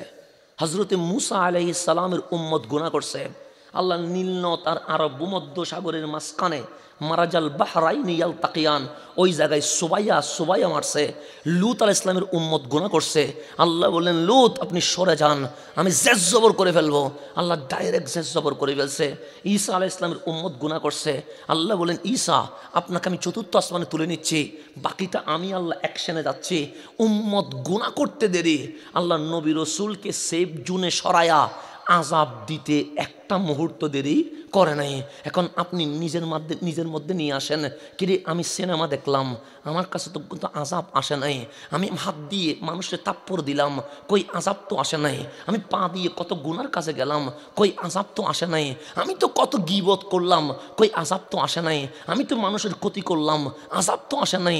তো আল্লাহ নূহ আলাইহিস ইসলামের উম্মতরে যদি আযাব দিতে পারো, হযরতে ঈসা আলাইহিস ইসলামের উম্মতরে যদি আযাব দিতে পারো, আগেরকার সকল নবী রাসূলের উম্মতরে যদি আযাব দিতে পারো, কই আমাদের জীবন তো আমরা টিকটকে কাটাইছি, আযাব কই? আমরা তো জেনা করছি, আযাব কই? আমরা তো মদ খাইছি, আযাব কই? আমার মালিক বলে আযাব দেই নাই বলে তুই মনে করেছিস মনে হয় আমি আল্লাহ তোকে ছেড়ে দিয়েছি। আমরা বললাম হ্যাঁ সেটাই তো ছেড়ে দিয়েছি। সেই জন্য সিনেমা দেখার পর বন্ধুরে আমরা বলি এটা সেই রকম একটা সিনেমা দেখেছি। নাটক দেখার পর বলি একটু লম্বা হইলে ভালো হইতো, 45 মিনিটেই শেষ হয়ে গেল। অশ্লীল ভিডিও দেখার পর বলছি জস একটা ভিডিও দেখেছি, মদ খাইয়া বলি বাপ চলে এসেছে, মানুষের মেরে বলি আমি তো বাপের ছেলে, 7টা বিয়ে করার পর বলি আমার কাছে তো যৌবনের কি টকবক করছে। গুনাহ করার পর আমরা এনজয় করি, গর্ব করি। আর আমার কামলিওয়ালা রসুল বলছেন আমি মরে ফুঁসি যাই নাই, ও মামাতি খায়রুল লাকুম, আমার মরণটা বড় উত্তম তোদের জন্য। কেন? সাফা ইন রাআইতু শাররা, যখন দেখি তুই গুনাহ করছিস তুই এনজয় করিস, আমি এনজয় করি না, আমি 2 চোখের পানি ছেড়ে দিয়ে বলি মালিক আমার উম্মতের দিকে তাকাইও না, তাকাইলে তুমি আযাব দিবা আমি জানি, কারণ তুমি যেমন রহমান তেমন কাহার, তুমি যেমন রহিম তেমন জুল জালাল। আমার উম্মতের দিকে তাকাইও না, ও বুস বলে তুই গুনাহ করছে, আমার দিকে তাকায়া আমার উম্মতের মাফ করে দাও। আল্লাহ বলে আযাব দেই নাই কেন জানিস? আমার কোরআন বলছে মা কান আল্লাহু লিয়ুআযিবাহুম ওয়া আনতা ফীহিম। হাবিব আমি তো আযাব দিতাম, যে সবর করে ফেলতাম, কিন্তু দিতে পারি নাই। কেন? ওয়া আনতা ফীহিম, আপনি নবী তাদের মাঝে আছেন বলে, আপনি রসুল তাদের পক্ষ হইয়া সুখের পানি ছেড়ে দিয়েছেন বিদায় আমি আল্লাহ আযাব দিতে পারি নাই। আযাব আসে না নবীর কারণে, আযাব আসে না কিসের কারণে? আর আমরা শয়তানের তাবিদারি করি, আমরা ওর তাবিদারি করি, আমরা অমুক নেতার স্লোগানে ব্যস্ত থাকি। এই যুবকগুলার যত বুঝায়, কে বুঝাবে? 5টা বছর বুঝানোর পরেও চেঞ্জ করতে কিয়ামত হয়ে যায়, এখনো বুঝে না। তুই মরলে বুঝলে কি হবে? মরার পর বুঝলে কোনো কাজ হবে না। আল্লাহ বলছে আযাব দিতাম, কারণ তুই যেভাবে জেনা করছস তোকে আমি আযাব দিতাম, তুই যেভাবে মদ খাইছস আমি সেভাবে আযাব দিতাম। আমার দেওয়ার সময় তুই টিকটক আর ফেসবুকের মধ্যে সময় কাটাইছস, আমি আল্লাহ আযাব দিতাম। হাবিব আযাব দিতে পারি নাই, মা কান আল্লাহ আযাব দিতে পারি নাই। কেন? সো ওয়া আনতা ফীহিম, আপনি নবীর কারণে দিতে পারি নাই, আপনার কারণে দিতে পারি নাই। এখন দরজা কাটটাতে দৌড়ে নারায়ে রেসালাত বললে যুবক গরম হয়ে যায়, এটা কি দরকার? আর অমুক নেতার চরিত্র ফুলের মতো পবিত্র, এটা বলতে কোনো সমস্যা হচ্ছে না। নসুলের রেসালাতের নারা দিতে গেলে আমার বন্ধু গরম হয়ে যাচ্ছে। আল্লাহ বলছেন ওয়ালামু আন্না ফীকুম রাসূলুল্লাহ, তোমাদের মাঝে কে আছে? রসুল আছে। তাহলে আজকে কেশুয়ার মাহফিল থেকে প্রথম কি সবক নায়কের দরজায় নয়, খেলোয়াড়ের দরজায় নয়, কোনো প্রকার লিডারের দরজায় নয়, একটা দরজা খোলা রাখছে, ওই দরজাটা হচ্ছে রহমতুল্লিল আলামিনের দরজা। এই দরজা ছাড়া কোনো দরজা নাই, সব দরজা বেঈমান। একটা দরজা উম্মতের জন্য রহমত, সেটা হচ্ছে কামলিওয়ালার দরজা। এইটা দরজা একটা, 1 নম্বর।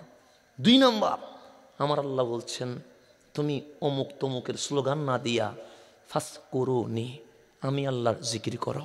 খাস জিকির করো আল্লাহর, এটা হচ্ছে 2 নম্বর ডিউটি। 2 নম্বর কি? আল্লাহর জিকির। আল্লাহর জিকিরের লাভ আছে না ক্ষতি আছে? আল্লাহ আছে। আপনি যে বললেন অমুক ভাইয়ের চরিত্র ফুলের মতো পবিত্র, আপনি জানেন সে দুর্নীতিবাজ, আপনি জানেন সে টাকা পাচার করে, আপনি জানেন সে কালো টাকার মালিক। এই যে কথাটা বললেন সওয়াব হইল না গুনাহ হইল? কয়শো টাকার বিনিময়ে? 200 টাকার বিনিময়ে। কিন্তু এই যে আজকে এখানে বসে আছেন আমার সাথে সাথে আপনি 2-3টা জিকির করছেন। যেমন আমি যখন উঠছি তখন নারে তাকবীর দিছেন, আপনারা বলছেন আল্লাহু আকবার, এটা একটা জিকির। আল্লাহু আকবার এটা কি? জিকির। এরপর আমরা হাসবি রব্বি যখন পড়ছি সেখানে সুবহানাল্লাহ পড়ছি, এটা একটা জিকির। সেখানে আলহামদুলিল্লাহ পড়ছি, এটা একটা জিকির। সেখানে লা ইলাহা ইল্লাল্লাহ বলছি, এটাও একটা জিকির। এই 4টা জিকির কত লাভ জানেন? হযরতে সৈয়দুনা আবু হুরায়রা রাদিয়াল্লাহু তাআলা আন, উনি সবচেয়ে গরিব মানুষ ছিলেন, থাকার মতো কোনো জায়গা ছিল না। আল্লাহ তো আপনারা থাকার মতো জায়গা দিয়েছে, ওনার তো থাকার মতো কোনো জায়গা নেই। ড্রেসটা ছিল সেরা, পায়ের মধ্যে কোনোদিন স্যান্ডেল পরতে পারে নাই। জায়গা নাই বলে কামলিওয়ালা রসুল বলছেন মসজিদে নববীর একটা জায়গা আহলে সুফার জন্য দিয়ে দিয়েছে। তোমাদের যদি ঘর বাড়ি নাই মসজিদে নববীতে থাকো। এটার নাম সৈয়দুনা আবু হুরায়রা। রাস্তার পাশে উনি বৃক্ষরোপণ করছে, গাছ রোপণ করছে, রহমতুল্লিল আলামিন যাচ্ছেন, হঠাৎ থেমে গেলেন, ডাক দিলেন ইয়া আবা হুরায়রা, ও আমার আবু হুরায়রা। সৈয়দুনা আবু হুরায়রা বললেন লাব্বাইক ইয়া রাসূলুল্লাহ। আমার নবী বললেন করো কি? সৈয়দুনা আবু হুরায়রা বলেন ইয়া রাসূলুল্লাহ, আমার তো কোনো জায়গা নাই, আমার তো টাকা পয়সা নাই দান সৎকা করব, তো রাস্তার পাশে জমিনটা খালি আছে, আমি বৃক্ষরোপণ করছি, কারণ মরুভূমিতে গাছ নাই। কত মানুষ যাওয়া আসা করে, এই গাছ বড় হলে ছায়া দিবে, মানুষ বসবে, এটা একটা স্বভাব হবে, এই গাছ থেকে মানুষ অক্সিজেন পাবে, এটা একটা স্বভাব হবে, এই গাছে ফল আসবে, পাখি খাবে, এটাতেও একটা স্বভাব হবে। আমার রসুল বলেন গুড জব, আমি নবী পছন্দ করি বৃক্ষরোপণ ভালো জিনিস, সেই জন্য আপনারাও বাড়ির উঠানে গাছ রোপণ করবেন, রাস্তার ধারে গাছ রোপণ করবেন। গাছ পরিবেশ বাঁচায়। আজকে এই দুনিয়াত বাংলাদেশে বন্যা বাসছে, ভূমিকম্প বাসছে, তুফান বাসছে, পাহাড় ধস হচ্ছে, কেন? এগুলো বাঘে করে নাই, ছাগলে করে নাই, আমাদের মতো অমানুষ গাছ কাটার কারণে পরিবেশ দূষিত হয়েছে। আমাদের মতো কি অমানুষ পাহাড় কাটে। পাহাড় কাটে কি আপনি না নেতা? কে কাটে? ওই যার পিছনে স্লোগান দেন এ কাটে। পাহাড় কাটে, গাছ কাটে, সমস্ত কিছু শেষ করে দিয়ে পুরো বাংলাদেশকে অশান্তিময় রাষ্ট্র বানাই দিচ্ছেন। আপনি নয়, সাধারণ মানুষ নয়, যেই নেতাগুলোর পিছনে ঘুরছি এগুলা কি আমাদের লাভ করতেছে না ক্ষতি করতেছে? এক একটা পাহাড় কাটা মানে বাংলাদেশে ভূমিকম্প আগের চেয়ে কোটি গুণ বাড়ায় দেওয়া। কে কাটা? পাহাড় কাটা। আর গাছ কাটা মানে তুফান, ঝড়, বন্যা এগুলো আনার কি করে দেওয়া, ব্যবস্থা করে দেওয়া। এই পরিবেশ দূষণ, গরম বাড়ি গেছে, গরম কি গেছে, ঠান্ডা বাড়ি গেছে, এগুলো কিসের কারণে? এই পরিবেশ দূষণের কারণে। এগুলো কি গরু ছাগলে করতেছে না মানুষে করতেছে? কারণ কোন মানুষ দাফটওয়ালা না দাফট ছাড়া? দাফটওয়ালা।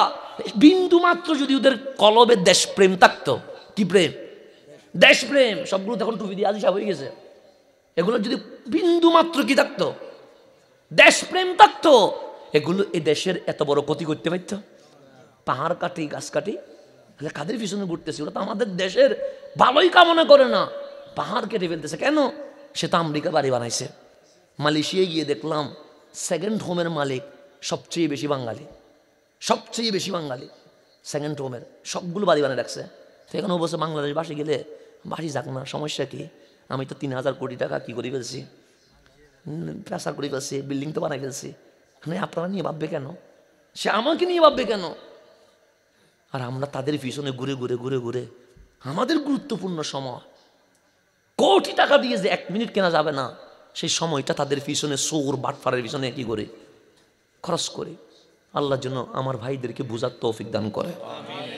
এগুলো তো কখনো জড়াবেন না, এগুলো আপনাদেরকে কখনো উন্নতি হতে দিবে না। এগুলো হচ্ছে আপনাদেরকে গোলাম বানায় রাখা। কি বানায় রাখা?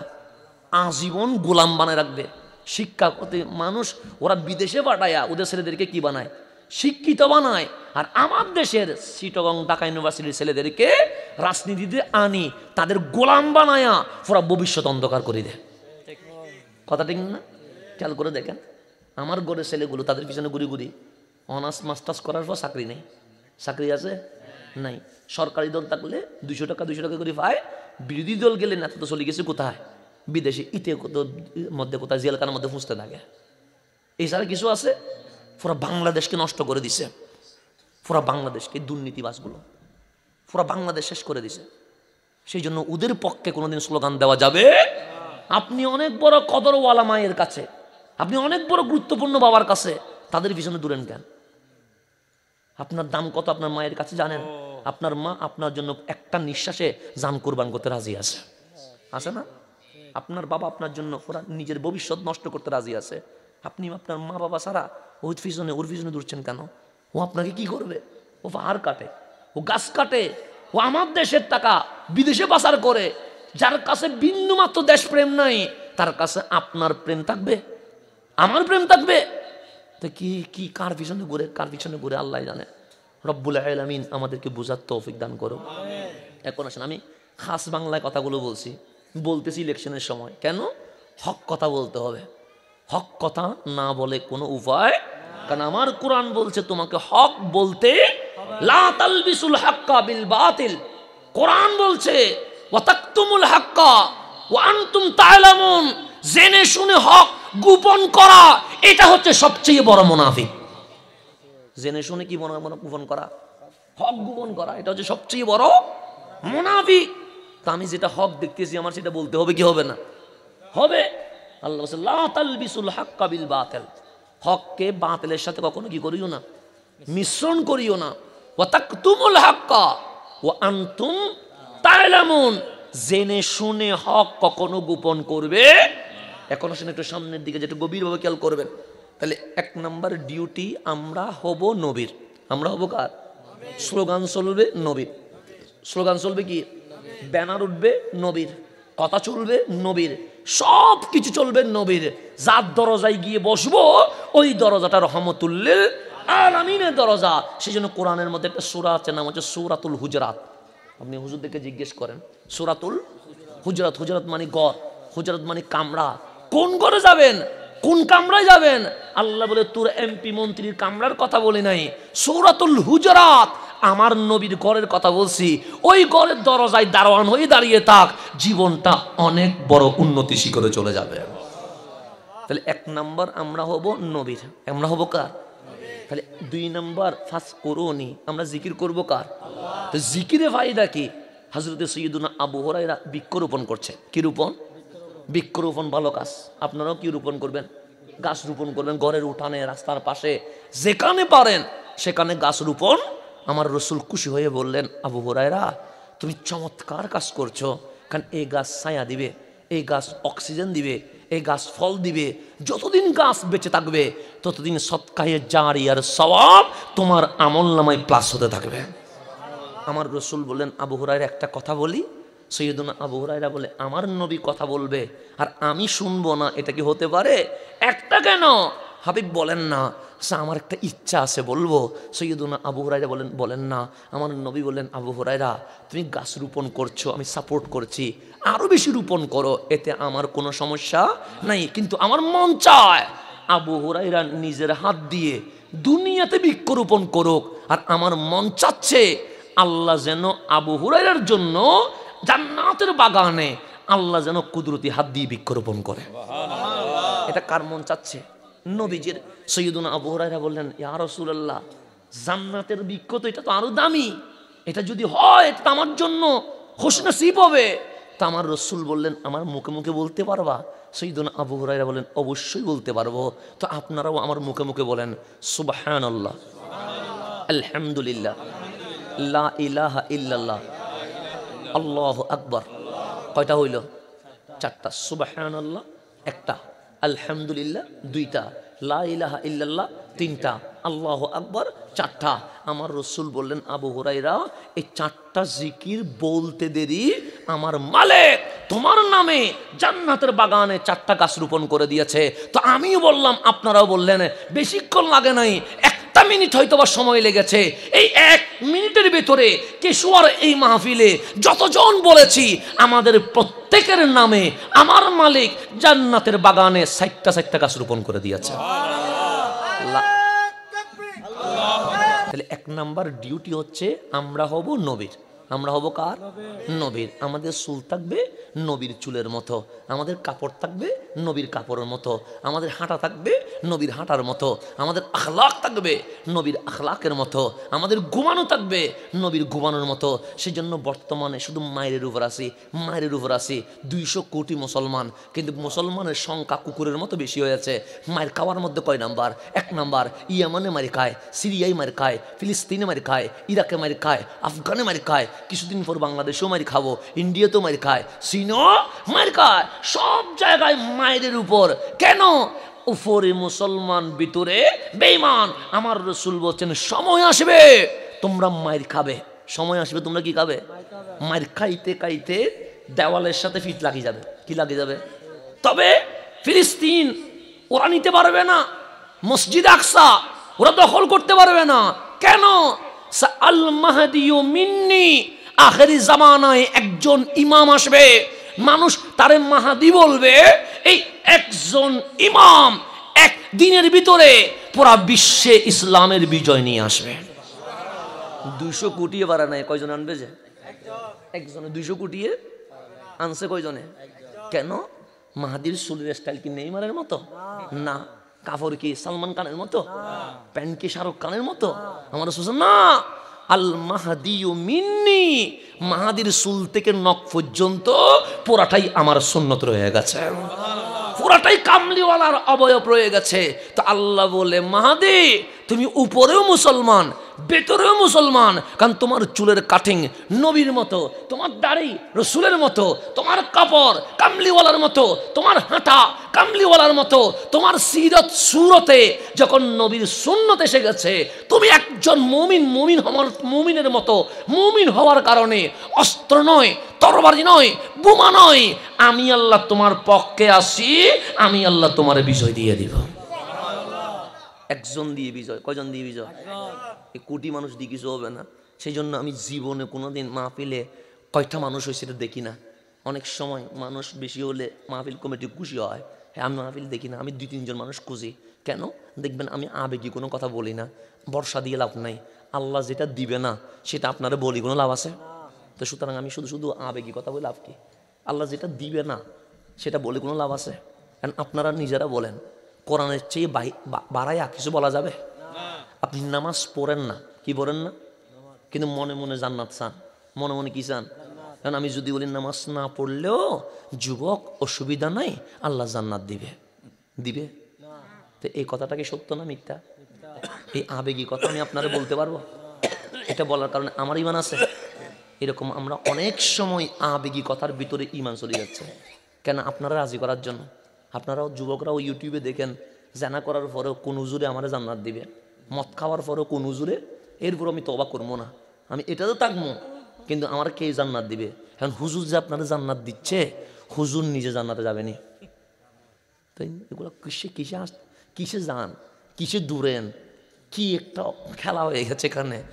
খাই আসলে দূরে, কার পিছনে ধরে কোনো আগামাতা নাই। হুজুর এটার পিছনে দৌড়ে, যে বলে শীতকালে ঠান্ডার প্রভাব বেশি, যুবকদের অবস্থা খারাপ হয়ে যাচ্ছে, এগুলো বলে মাহফিল। তার পিছনে কি করতেছে? বেহাইয়াপনা কথা বলছে মাহফিলের মধ্যে, তার পিছনে মানুষ দৌড়তেছে।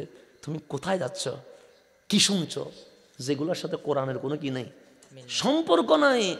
আরে আল্লাহ আমার জান্নাত দিবে কিনা জানি না, আমি আপনারা জান্নাত কেমনে ভিক্ষা দিব? কথা ঠিক না?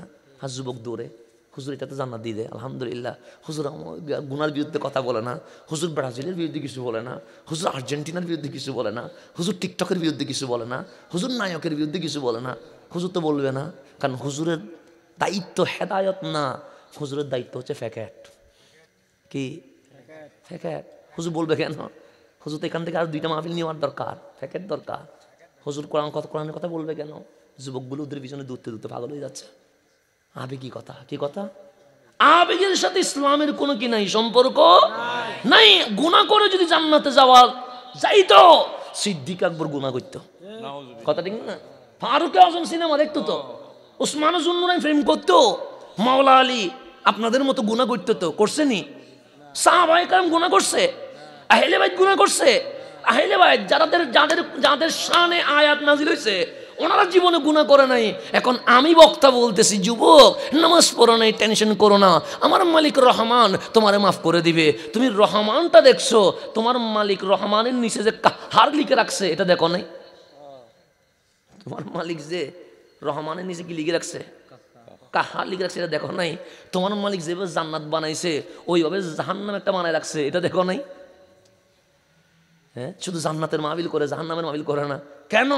জাহান্নামের মাহফিল করলে জাহান্নামের যেগুলো সিফাত আছে এগুলো আমার কাছে পাওয়া যায়। আমি কেমনে মানুষটা বলবো? এখন আলেম মানে ধান্দা করা, কি করা? ধান্দা। আবেগী কথা বলে বলে যুবকদেরকে হয়রান বানায়া, যুবকরাও মনে করতেছে আমার নবী তাহাজ্জুদ ছাড়ে নাই, আর আপনি বলেন আমি নামাজ না পড়ে জান্নাতে যাবো। আমার রসুল মাসুম, এতে কোনো সন্দেহ আছে? মাসুম নবী তাহাজ্জুদ ছাড়ে নাই, আর আমি বলতেছি যুবক নামাজ পড়ো নাই, কি হয়েছে, তুমি জান্নাতে যাবে। ইসলাম কি আমার বাবার দেওয়া? কি শুনেন, কি করেন? আল্লাহ যেন আমাদেরকে বোঝার তৌফিক দান করে। একটু আবেগী নয়, বিবেকী হন। কি হন? ইসলাম আবেগী নয়। ইন্নাদ দীনা ইনদাল্লাহিল, সব ধর্মে আবেগ আছে, ইসলামে কোনো আবেগ নাই, ইসলামে বিবেক আছে। সেই জন্য কোরআন শুরু করছে ইকরা, ইকরা, পড় পড়। কারণ এটা আবেগ দিয়ে হয় না, এটা পড়ার মাধ্যমে হয়। ইসলাম পড়ার মাধ্যমে হয়, ইসলাম জানার মাধ্যমে হয়, ইসলাম গবেষণার মাধ্যমে হয়, ইসলাম স্টাডির মাধ্যমে হয়, ইসলাম বিজ্ঞানের মাধ্যমে হয়। ইসলাম আবেগ দিয়ে হয় না। সেই জন্য কোরআনের প্রথম আয়াত ইকরা, প্রথম আয়াত কুল হুয়াল্লাহ নয়, প্রথম আয়াত আলহামদুলিল্লাহ নয়, প্রথম আয়াত ইকরা।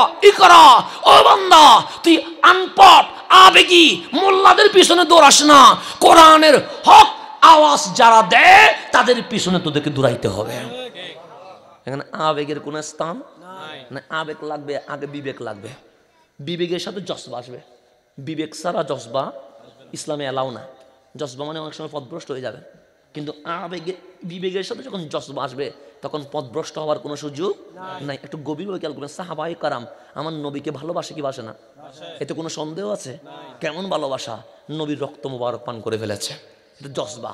কেমন ভালোবাসা, আমার নবীর গাম মোবারক আতর হিসেবে ইউজ করেছে, এটা জজবা। আমার নবীর চুল মোবারক কেউ টুপিতে, কেউ পাগড়িতে, কেউ নিজের বউরে বলছে মারা গেলে আমার কাফনের ভিতরে নবীর চুল মোবারক দিয়ে দিও। কেমন জজবা, আমার নবীর জুতো মোবারক বুকের মধ্যে লাগিয়ে রেখেছে। কেমন জজবা, সৈয়দুনা বেলাল বলছে অজুর পানি মাটিতে গড়াইতে পারে নাই, কেন বলছে নবীজির সাহাবায়ে কারাম অজুর পানি নিয়ে প্রতিযোগিতা শুরু করে দিয়েছে।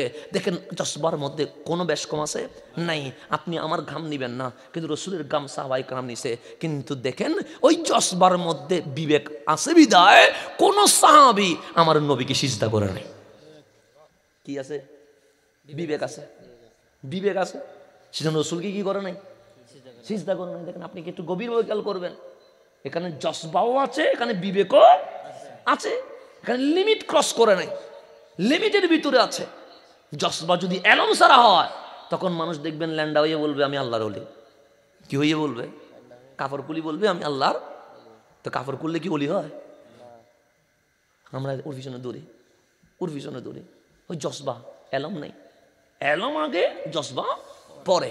আল্লাহ যেন আমাদেরকে বুঝার তৌফিক দান করেন। সেই জন্য আমি আবেগী কথা বলবো না। তো আপনার যেখানে বসতে পারেন সেখানে বসেন, কারণ কোরআন সুন্নাহর বাইরে কথা বলার কোনো সুযোগ। কারণ কাল হাসরের ময়দানে যেই সব বক্তা আপনাদেরকে বিনা পুঁজিতে জান্নাত দিয়ে দিছে, আপনাদের সাথে কালকে ওদের সাথে মারামারি বাঁচবে, আমার সাথে বাঁচবে না। কেন? আমি কাউরে ফ্রিতে জান্নাত দেই নাই। আমি আল্লাহরে বলতে পারবো মালিক কোরআনে যেতটুকু বলেছো আমি এতটুকু বলতে পারবো।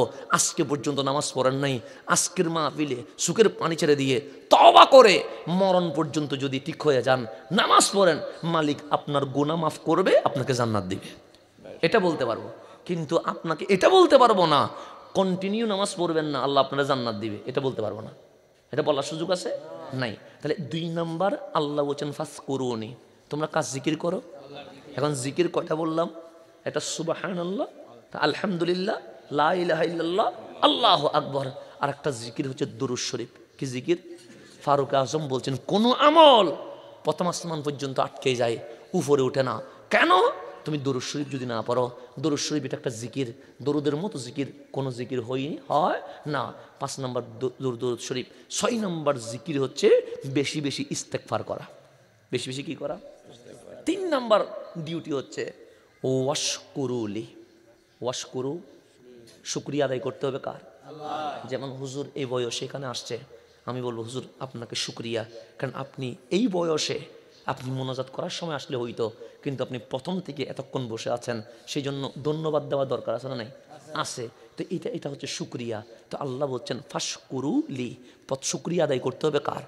তো আমরা সেই জন্য পানি পান করে বলি আলহামদুলিল্লাহ, ভাত খাইয়া বলি আলহামদুলিল্লাহ, টাকা পাইয়া বলি আলহামদুলিল্লাহ, নিয়ামত পাইয়া বলি আলহামদুলিল্লাহ। এটা হচ্ছে মুখের শুকরিয়া।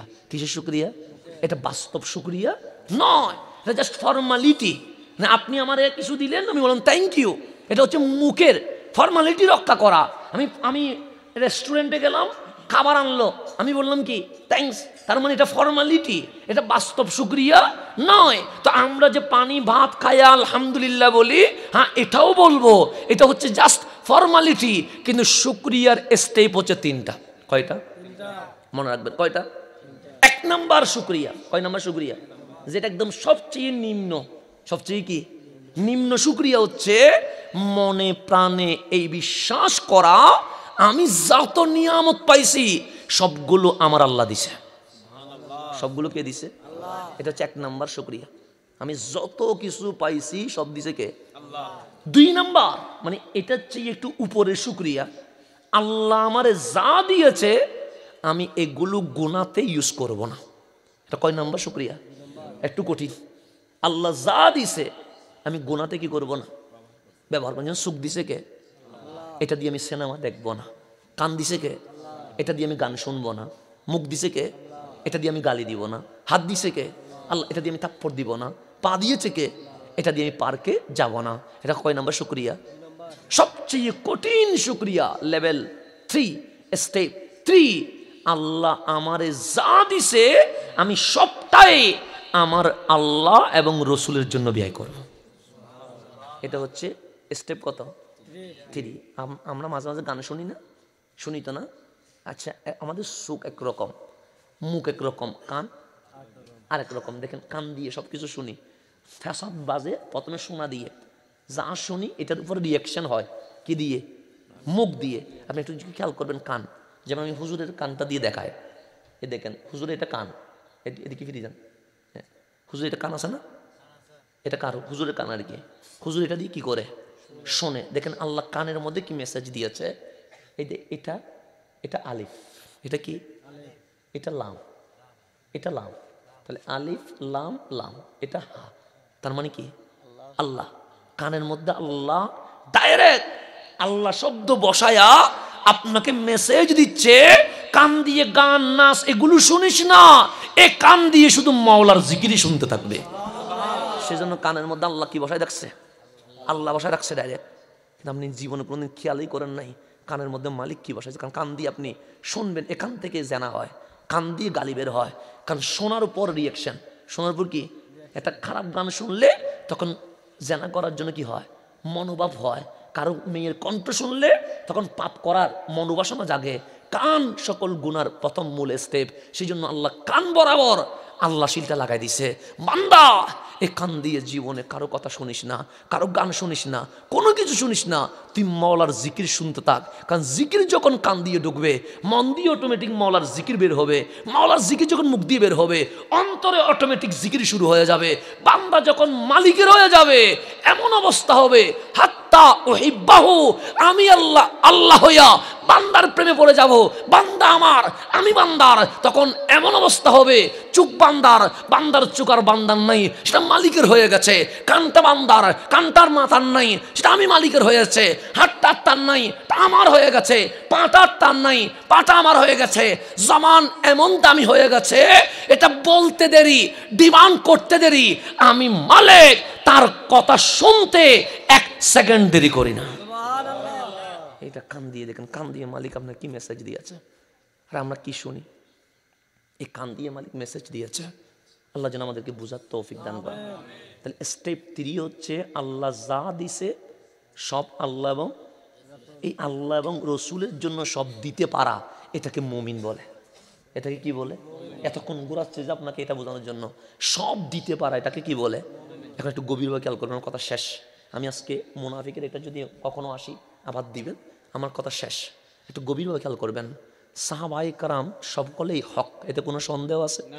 তোর মধ্যে আফদলুন নাস বাদাল আম্বিয়া, সবচেয়ে দামি যিনি উনি সিদ্দিকে মাস। আজকে এই মাস চলছে, একটু গভীরভাবে খেয়াল করবেন। উনি ছিলেন কোটিপতি, আমাদের চন্দনেশের কোটিপতির মতো, ফটিয়ার মতো। সারা ওয়ার্ল্ডে যাদের বিজনেসম্যান 1, 2, 3 যার নাম, ওনার নাম সৈয়দুনা সিদ্দিকে আকবর। রসুলকে মক্কায় দিতে লাগলেন, মদিনায় আসছে, মসজিদে নববী বিশাল এরিয়া, এটা সৈয়দুনা সিদ্দিক আকবর দিছে। নবীর রওজা মুবারকের জায়গা, এটা সৈয়দুনা সিদ্দিকে আকবর দিছে। এমন উপকার করছে ইসলামের জন্য যেটা বলে কখনো শেষ করা যাবে না। তো কামলিওয়ালা রসুল মসজিদে নববীতে ভাষণ দিচ্ছেন, বলছেন ও আমার সাহাবী, ইসলাম তো আর সহজে কায়েম হয় নাই।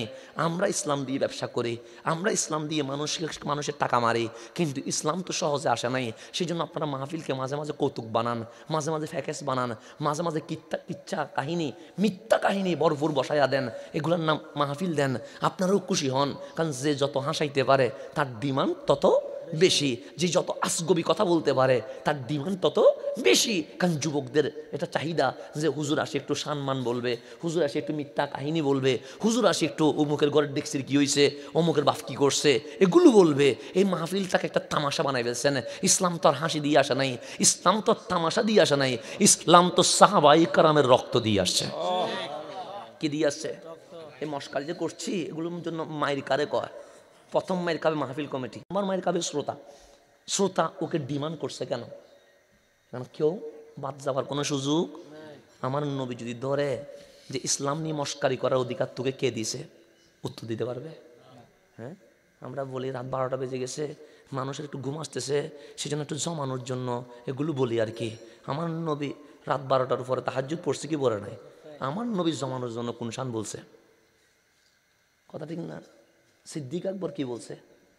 হ্যাঁ, আজকে যে আমরা বলি একটু জমানোর জন্য, একটু কিসের জন্য জমান? ইসলাম জমানোর জন্য তো বলে নাই। ইসলাম বলছে হুদাল্লিল মুত্তাকিন, কথা হবে হেদায়েতের জন্য। কোটি মানুষের মধ্যে যদি একজন হেদায়েত পায়, এটাই হচ্ছে সাকসেস, এটাই হচ্ছে মাহফিল, এটাই হচ্ছে ইসলাম। এর চেয়ে বড় কিছু আর আছে নাই।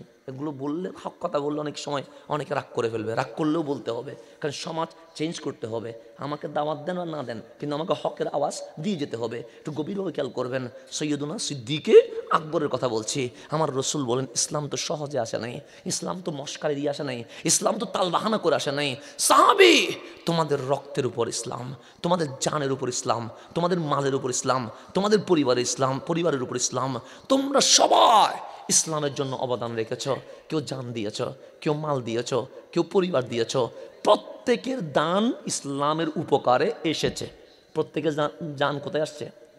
কিন্তু আমার নবী সিদ্দিক আকবরের ডান হাত শক্ত করে ধরে বলছেন, আমার আবু বকরের সম্পদ ইসলামের যেইভাবে উপকারে আসছে অন্য কারোটা আসে নাই। কার সম্পদ? আবু বকর সিদ্দিকের। এখন ধরেন আমার বাবা 3 ছেলে দাঁড় করাইছে, আপনাদের সামনে আনি বলছেন এগুলো আমার ছেলে, সবগুলো ভালো, সবগুলো কি, কিন্তু আমার হাসান সবচেয়ে বেশি ভালো। এটা কি আমার জন্য কান্নার বিষয় না হাসার বিষয়?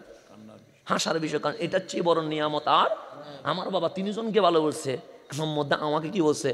বেস্ট বলছে। এটার চেয়ে বড় নিয়ামত আর কি হতে পারে?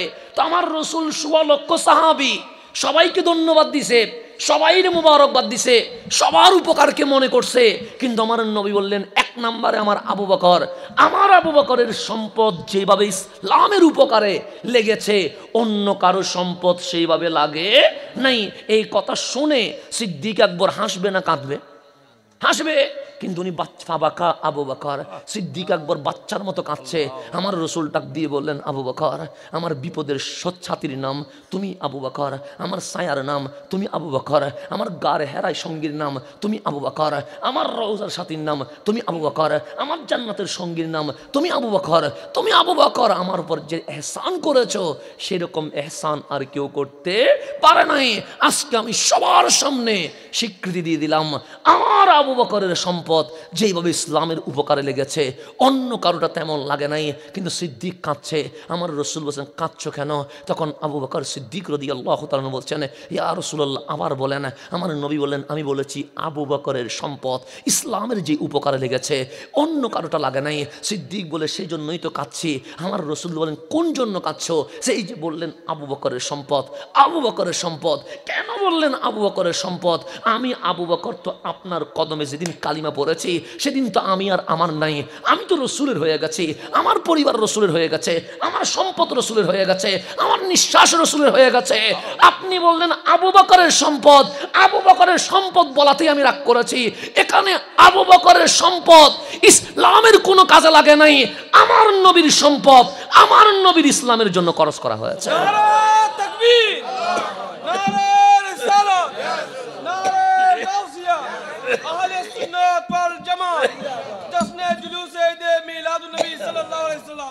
এই ওয়াশকুরুলি, এটার নাম শুকরিয়া।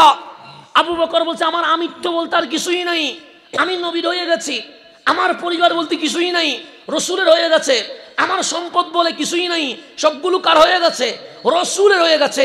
এই আল্লাহ যে বলছেন, ইয়া আইয়ুহাল্লাযীনা আমানু দুখুলু ফিস সিলমি কাফা, এটা নিয়ে আপনাকে এতক্ষণ পর্যন্ত আমি গাট বাজারে ঘুরাচ্ছিলাম। এটার বোঝানোর জন্য তখন আমি আপনাকে এই দিক থেকে এই দিক, এখান থেকে এখানে নিয়ে যাচ্ছিলাম। তা আল্লাহ যে বলছেন, ইয়া আইয়ুহাল্লাযীনা আমানু দুখুলু ফিস সিলমি কাফা, অর্ধেক মুসলমান হওয়ার দরকার নাই। আমার আবু বকর চুল থেকে নখ পর্যন্ত আফাদ মাস্তাক যেই রকম আল্লাহ এবং রসুলের জন্য হয়ে গেছে, ঠিক ওইভাবে যদি মুসলমান হতে পারো তাকেই মুমিন বলা হয়। তাকে কি বলা হয়? মুমিন বলা, এই সারা মুমিন দাবি করার কোনো সুযোগ নাই। এখন আপনি নিজের মুমিন বললে কি হবে? আল্লাহ বলতে হবে তো।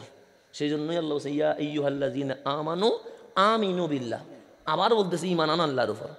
কাদরিকে হিন্দুরে না মুমিন রে, তা আমরা তো ঈমান আনছি। এই ঈমানে কি হবে? যে ঈমানে সুখ দিয়ে সিনেমা দেখে। ওই ঈমানে কি হবে? যে ঈমানে কান দিয়ে গান শোনে। ওই ঈমানে কি হবে? যে ঈমানে হাত দিয়ে ইয়া বানে।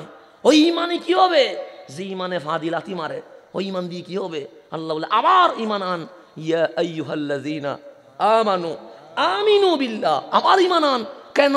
এগুলো বাটফারি ছিল। এগুলো কি ছিল? মানে উপরে মুসলমান ভিতরে সিটারি ছিল। তুমি ঈমান তো হয় নাই, নতুন করে ঈমান এনে উদখুলু ফিস সিলমে কাফা, পরিপূর্ণ মুসলমান হয়ে যাও। অর্ধেক মুসলমানের সাথে আমি আল্লাহর কোনো লেনদেন নাই। এখন আজকের মাহফিল থেকে এটাই আপনাকে দাওয়াত, মেসেজ। আমরা অর্ধেক মুসলমান। কতটুকু মুসলমান? এখন আমাদেরকে হতে হবে পরিপূর্ণ মুসলমান। কি মুসলমান? পরিপূর্ণ মুসলমান। অপরিপূর্ণ মুসলমান হওয়ার কোনো দরকার, কারণ আল্লাহ আপনারা জোর করে নাই, আল্লাহ আপনারা ভয়ও দেখায় নাই। আল্লাহ বলে নাই ঈমান না আনলে রিজিক বন্ধ করে দেব, সেটা বলে নাই। কিন্তু দুনিয়ার পরে আল্লাহ যা করার সেটা করবে, সেটা হচ্ছে কবরের পরে। কিন্তু আল্লাহ দুনিয়াতে আপনাকে চাচ্ছেন আপনি পরিপূর্ণ মুসলিম হন। এরপর কবর থেকে কিভাবে সাজবে সেটা আমার মালিক দেখবে। সেজন্য দুনিয়াতে দিতে থাকবেন, আখিরাতে নিতে থাকবেন। আমার রসুলের ঘরে ঢুকলেন সৈয়দুনা ফারুক আজম। আজকে যে আমরা বলছি আমার নবীটা ইমামুল মুরসালিন, অনেকে রাগ করবে উনি নেতার বিরুদ্ধে বললেন কেন, উনি খেলোয়াড়ের বিরুদ্ধে বললেন কেন, উনি বা নায়কের বিরুদ্ধে বললেন কেন, অনেকে রাগ করবে। আমার নবী রহমতুল্লিল, আমার নবীর গড়টাই সবচেয়ে দামি গড় হওয়ার দরকার ছিল। কথা ঠিক না? আমার নবীর বাংলোটা সবচেয়ে বড় বাংলো হওয়া দরকার ছিল। আমার নবীর যে বিল্ডিং এটা সবচেয়ে সুন্দর হওয়ার দরকার ছিল। ফারুক আজম নবীর ঘরে ঢুকে দেখে শুধু তিনটা জিনিস আছে। কয়টা জিনিস? নবীর ঘরে আমার মতো ফার্নিচার নেই। আমার ঘরে ফার্নিচার আছে, নবীর ঘরে ফার্নিচার নেই। আমার ঘরে ফ্রিজ আছে, নবীর ঘরে ফ্রিজ নাই। আমার ঘরে বিশাল ওয়ালে বিশাল টিভি আছে, নবীর ঘরে সেটা নাই। আমার ঘরে জিনিস রাখার জন্য অনেক আলমারি, ডেস্ক, অনেক কিছু আছে, নবীর ঘরে সেটা নাই। আছে কয়টা জিনিস? তিনটা। এক নাম্বার গিয়ে দেখে রসুল শুয়ে আছে সাটাইতে, সাটাই মানে ফাটিতে, সাটাইতে রসুলের পাক যে শুয়ে আছে। ফারুক আজমকে দেখে কামলিওয়ালা শোয়া থেকে বসলেন। শোয়া থেকে বসার পর ফারুক আজম দেখলেন নবীজির পিঠ মোবারকে সাঁটাইয়ের দাগ বসে গেছে। কিসের দাগ? সাঁটাইয়ের দাগ পুরাটা বসে গেছে। রসুল বেশি সুন্দর ছিলেন, ছাঁটাইয়ের দাগ বসে গেছে। উপরে সুখ তুলে তুলতে দেখে ঘরের উপরে শুকানো চামড়া আছে। চামড়া দিয়ে কি করে নবীজি নামাজ পড়ে। এটা ভালো যায় নামাজ নাই, আছে পশুর শুকানো চামড়া, যেটার উপর দাঁড়িয়ে রহমতুল্লিল আলামিন কি করে নামাজ পড়ে। আর একটা জিনিস আছে, সেটা হচ্ছে পানি রাখার পাত্র আছে, যেটাকে আমরা কি বলি? মশক বলি। এই পাত্র আছে। এই তিনটা জিনিস ছাড়া আর কিছু নাই। আজকে যে আমি কথা বলছি আপনি রাগ করছেন যে হুজুর এত বড় জঘন্য কথা বলে ফেললেন, না বললে তো হয়তো ভদ্রতার খাতিলে এটা চুপ রাখতে পারতেন। আপনার নবীর চেয়ে বড় কেউ নাই। উনি ইমামুল মুরসালিন, উনি রহমতুল্লিল আলামিন, উনি সৈয়দুল আম্বিয়া। শুধু তাই নয়, আল্লাহ বলছেন ওয়ালা সৌফা ইউতিকা রব্বুকা ফাতারদা। সবাই চায় আল্লাহ রাজি হোক, আমি চাই আমার নবী রাজি হোক। যা চাইবে আমি আল্লাহ আনলিমিটেড দিব, আনলিমিটেড দিব। আপনার নবী যদি চাইতেন সোনার বাড়ি কি হইতো না? হইতো তো। কিন্তু ফারুক আজম দেখলেন শুধু তিনটা জিনিস, একটা সাটাই, আর একটা পানির মাসক, আর একটা হচ্ছে শুকানো চামড়া, যেটাতে নবীজি নামাজ পড়ে। চিল্লায়া কান্না করে উঠলেন। আমার রসুল বললেন ওমর কাঁদো কেন? ওমর ফারুক আজম বললেন ইয়া রাসূলুল্লাহ, না কেঁদে করবো কি? আপনি মেরাজের দুলহা, আপনি আঙ্গুল তুললে চাঁদ দুটুকরো হয়ে যায়, হাত তুললে সূর্য উঠে যায়। আপনার চেয়ে দাবি কে আছে? আপনার ঘরে সাটায়, সাটার দাগ ফিটে বসে গেছে। শুধু পানি খাওয়ার জন্য, পান করার জন্য একটা মাসুক আছে, আর একটা নামাজ পড়ার জন্য শুকনো চামড়া আছে। ইয়া রাসূলুল্লাহ, এত গরিবী জীবন, এত মিসকিনি জীবন, এটা তো জিন্দেগিতে কেউ করতে পারে না। আমার রসুল হাসি দিয়ে বলে ওমর, দুনিয়াটা ছেড়ে দিলাম, আখিরাতটা নিয়ে দিলাম। আমি আল্লাহকে বলেছি মালিক আমার বাড়ি সুন্দর হওয়া লাগবে না, মালিক আমার ঘরে ফার্নিচার হওয়া লাগবে না, আমার বাংলোর দরকার নাই। আমি দুনিয়ার সমস্ত শোক ছেড়ে দিলাম, আনন্দ ছেড়ে দিলাম, কিন্তু হাসরের ময়দানে উম্মতকে জাহান্নাম দিয়ে কষ্ট দিও না। আমার কষ্টের বিনিময়ে আমার উম্মতকে জান্নাত জান্নাতি বানায়া আমি নবীরে খুশি করে দিও। এটা ছিল রহমতুল্লিল আলামিন। যিনি আপনার জন্য বাংলো করে নাই, যিনি আপনার জন্য বাড়ি করে নাই, যিনি আপনার জন্য গাড়ি করে নাই, যিনি আপনার জন্য দুনিয়া করে নাই, সেই রসুল বলছেন দুনিয়াতে আমরা শুধু দিব, আখিরাতে শুধু নিব, আখিরাতে শুধু নিব। সেজন্য মুসলমান দুনিয়াতে দিতে হয়, আখিরাতে নিতে হয়। আমার রসুল এটাই শিখিয়েছেন, আমরা দুনিয়াতে শুধু দিব আর আখিরাতে শুধু নিব। সেজন্য রসুল কখনো পিঠের রক্ত মোবারক তাইফের জমিনে দিয়ে দিয়েছেন, কখনো দমদম মোবারক উহুদের ময়দানে দিয়ে দিয়েছেন। এইভাবে করে দিতে দিতে দিতে দিতে আমার রসুল যখন ইন্তেকাল করছেন তখন নাই বলতে কিছুই নাই, নাই বলতে কিছুই নাই, কিছু নাই অবস্থায় চলে গেছেন। এটার নাম রহমতুল্লিল আলামিন। দুনিয়াতে দিতে হয়, আখিরাতে নিতে হয়। এটা হচ্ছে মুসলমানের স্বভাব। সুতরাং আপনি যদি ফেসবুকের আনন্দ নেন, এটা কেমনে হবে? আপনি যদি টিকটকের আনন্দ নেন, এটা কেমনে হবে? আপনি যদি খেলা দেখার আনন্দ নেন, কেমনে হবে? নেওয়ার জিনিস তো দুনিয়া নয়, নেওয়ার জিনিস তো আখিরাত। দুনিয়া তো দেওয়ার জিনিস। আপনি টিকটক বাদ দেন, এই বাদ দেন, এই বাদ দেন, এই দেন যখন শিখে যাবেন তখন আপনি বুঝে যাবেন দুনিয়াতে দিবেন, আখিরাতে নেবেন। আমি ফেসবুক ডিলিট করে দিলাম, এই দিলাম, এটা টিকটক ডিলিট করে দিলাম, এই গেমস ডিলিট করে দিলাম, দুনিয়ার আকাম কুকাম ডিলিট করে দিলাম। এই দিলাম দিলাম যখন থাকবে, আল্লাহ বলে শুধু তুই মরতে দেরি, সেখানে দিলাম শব্দ থাকবে না, শুধু আমি দিব, তুই বলবি আমি নিলাম। দুনিয়াতে শুধু কি করলাম? দিলাম, আখিরাতে শুধু নিলাম। তাহলে আমরা আজকের মাহফিলে কয়টা জিনিস শিখছি? এক, আমরা নবীর হব। আমরা কার হব? 2 নম্বর, আমরা জিকির করব কার? 3 নম্বর, শুকরিয়া করব কার? তো শুকরিয়া মানে উদখুলু ফিস সিলমে কাফা, আমরা পরিপূর্ণ মুসলমান হব।